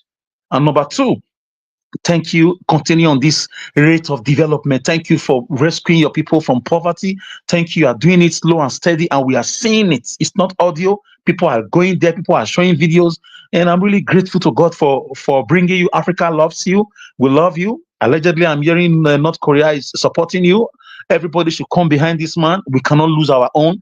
This is our own. We are not fighting anybody. Nobody should come and want to take one of our own. They divided us from the very beginning. We will not be divided amongst ourselves. Finally, Nigerian leaders are the ones taking his people. They are the ones wiping out their own people. It's a sad, satanic, evil activity going on because of political position, second tenor, ambition, because of tribunal cases, because of what I would call inordinate ambition to cling to power. So, Mr. Elvis, thank you for the good work. Mr. Black Panther, Madam Rita, and Mr. Jonathan, thank you for your flowering, words to me. Thank you very much. Thank you, my brother. Thank you for your time with us today. God bless you, Mr. Alex. Madam Rita, your 2 minutes, ma'am. Yes, thank you so much, Mr. Elvis. Mr. Alex, I want to say it's really good to hear from you today. It's been a minute, and I'm just smiling just hearing your voice, and Whatever it is that you're doing, I pray that the Lord will guide and protect you. And Mr. Elvis, you're just a great guy, man. You're just a great guy. Just like every other guy here, you know, Mr. Odua, Domosa, Mr. Jonathan, Mr. Black Panther, and Sir Lewis. You know, it's great to see really good and great men sacrificing their time to come here every day. It's amazing. There are really good guys out there. Seriously, but there are very few, but there are really few honest men out there. Even if you're not perfect, but at least for now, I think you're good. And Mr. Mr. Alex, speaking about what Gaddafi being betrayed, Museveni of Uganda, he's been a president of Uganda since 1986 till date. And he was one of those people who went to visit the United States president several times because Museveni was very, very close to Gaddafi. In fact, Gaddafi built there was a big mosque that was built, you know, in Uganda, and Gaddafi was giving Museveni a lot of money and all that. So they knew that guy is so close to him. So let us get some information from Museveni. And why has Museveni been president since 1986? Because untampered. Yes, I repeat, untampered. Nobody's talking. So you see, he made a deal. Do not interrupt my government. I will be president year in, year out since 1986. This is what I will give you. Information about Gaddafi. And that's how Gaddafi was taken down. So Museveni is one of the biggest traitors in Africa today. Yes, I think he was born in the early 40s. Yeah, so he's a fairly old man. He's almost getting, I think he's 81. I think 1944. Yeah, he'll be 81 years old now. That's one of the. So there's a plethora of them in Africa. Just like the man that was speaking to you, Sir Lewis, it's an embarrassment. You know, it's an embarrassment. You know, even older people that I know in my family, or even people that are not related to me, that are quite significantly older than me, we have discussions, and you know, I keep telling them, I'm like, there's something that you guys haven't realized. This tribal division, because they're not tribal blind for sure, but this tribal division and entitlement is something that's very archaic, because they haven't realized that their children have started marrying each other. They started having grandchildren everywhere. So I just want to say, 2027 election, I do not support it. I repeat, 2027 election, I do not support it. I do not support it. Do not vote. Do not take any voter's card. It's not going to work. It's just going to be the same old cycle. Thank you very much. Okay, Madam Rita, thank you very much, man. I appreciate your time with us today. God bless you. Okay, Mr. Black Panther, your 2 minutes. Okay, yeah, thank you, Niger Watch. Thank you, Niger Watch. Yeah, I want to say, yeah, somebody asked a question concerning why is the Pentecostal pastors, why are they not talking? I want you to listen to what the bishop said. He said someone among them told him that the Christianity, pastorate, their pastoring is a business. And somebody, if you all can remember, a pastor came boldly on the internet and said, Christianity, their pastorate is a business. So therefore, they are all protecting their investment. That is why they are silent. That is, in totality, you call it what? Corruption. Because when you are silent, when corruption dwells, that means you are partaker of that issue. Remember what the law says concerning it. So these people are corrupt. You remember when the pastor was talking, I know that pastor very well. He was saying 500,000 naira, you used to go as a medical doctor, you finish university.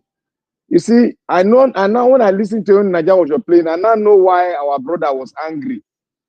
You see, that man can pull the anger out of you, because my own in-law spent every semester 400,000 every semester on one kid, and he has 2 kids in the university.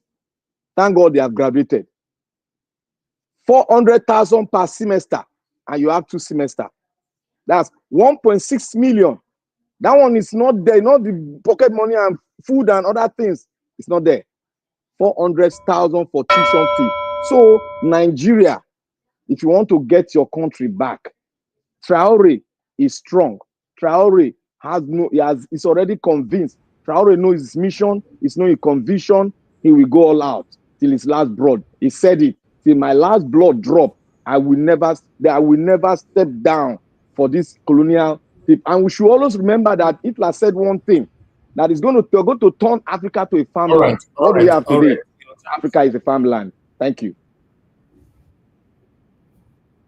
Thank you, my brother. Thank you so much, Black Panther. Mr. Jonathan, sir, your 2 minutes, please. Okay, Mr. Jonathan, you're not available. Mr. Dua, your 2 minutes, sir, please. Thank you very much. Just what I said, that Nigeria, we are fighting war that we did not know. The war that is certain people are fighting is against the Fulani and the hegemony. But people will say it is the white man that causes it. Well, if white man give you money, may you go destroy your land. It is your foolishness if you go and destroy your land.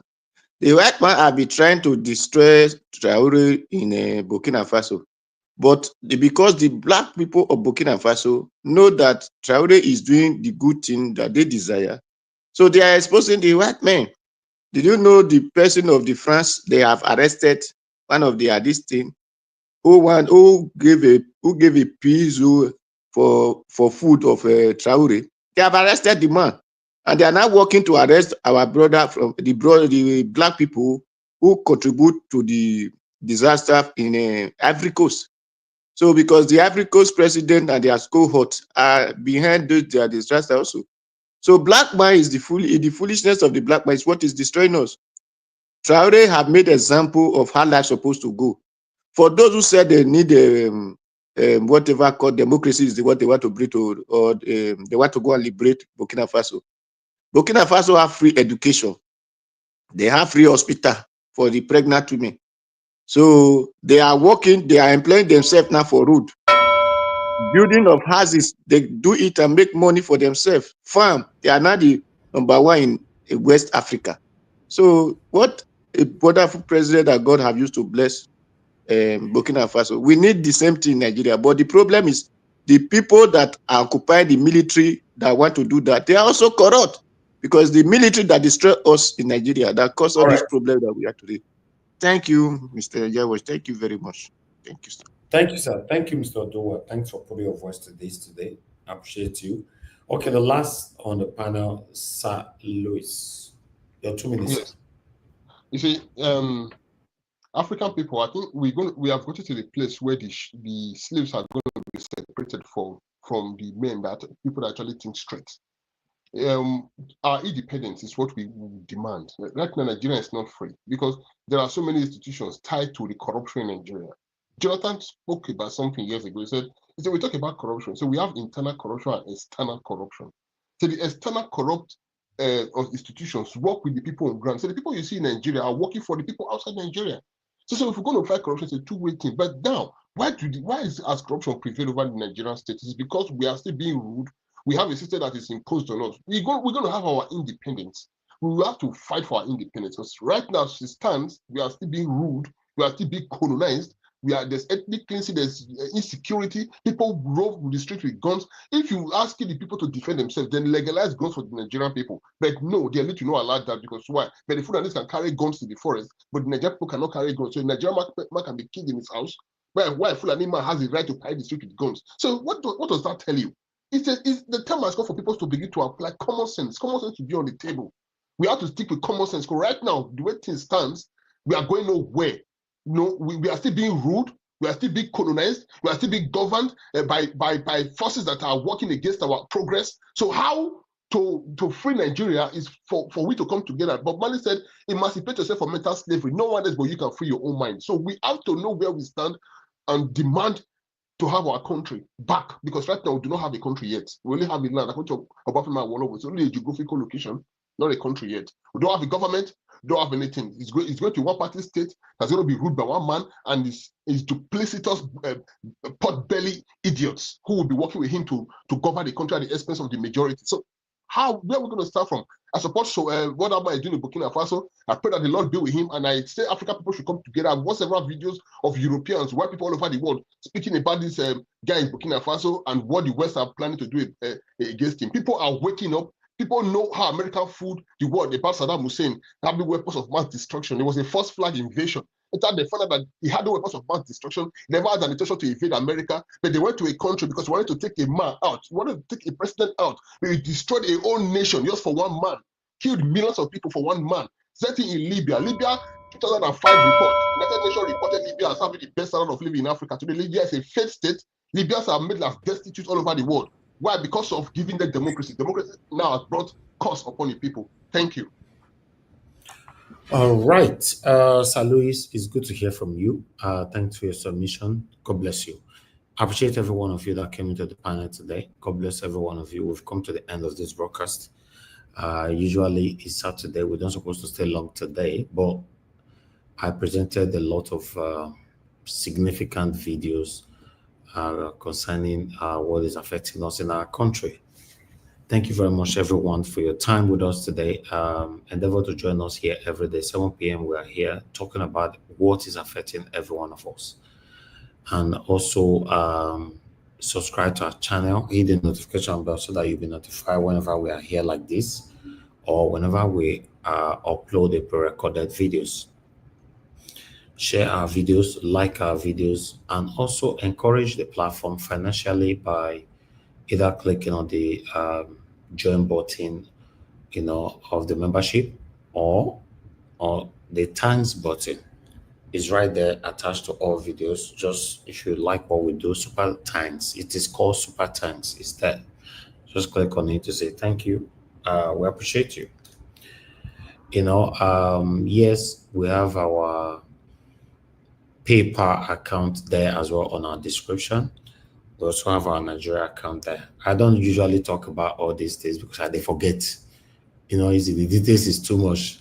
Somebody reminded me today and I make me still remember, so make I talk about. Even though I don't talk about it, do your part.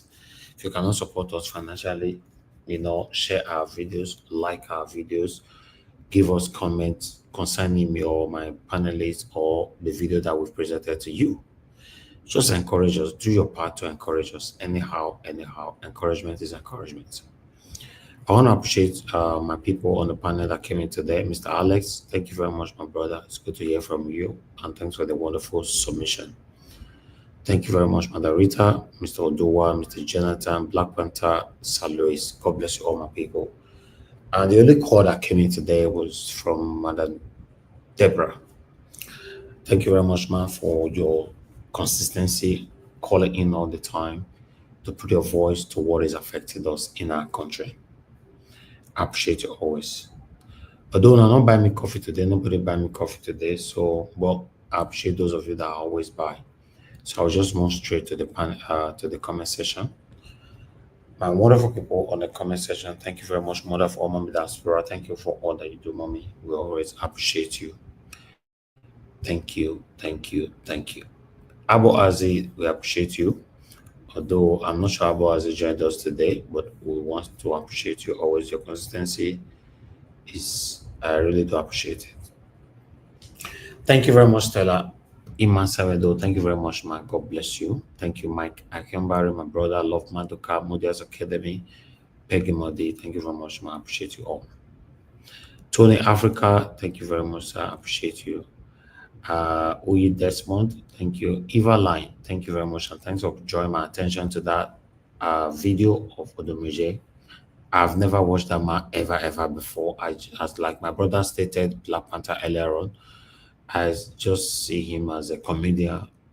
Sometimes I even forget say there's a pastor. So I don't listen to him at all. I've never ever. I always see his short clips, maybe from one of these blogs and all that. But this particular message is a wonderful one. I think I'm gonna cut it so that we re-upload it again, so that it can fly.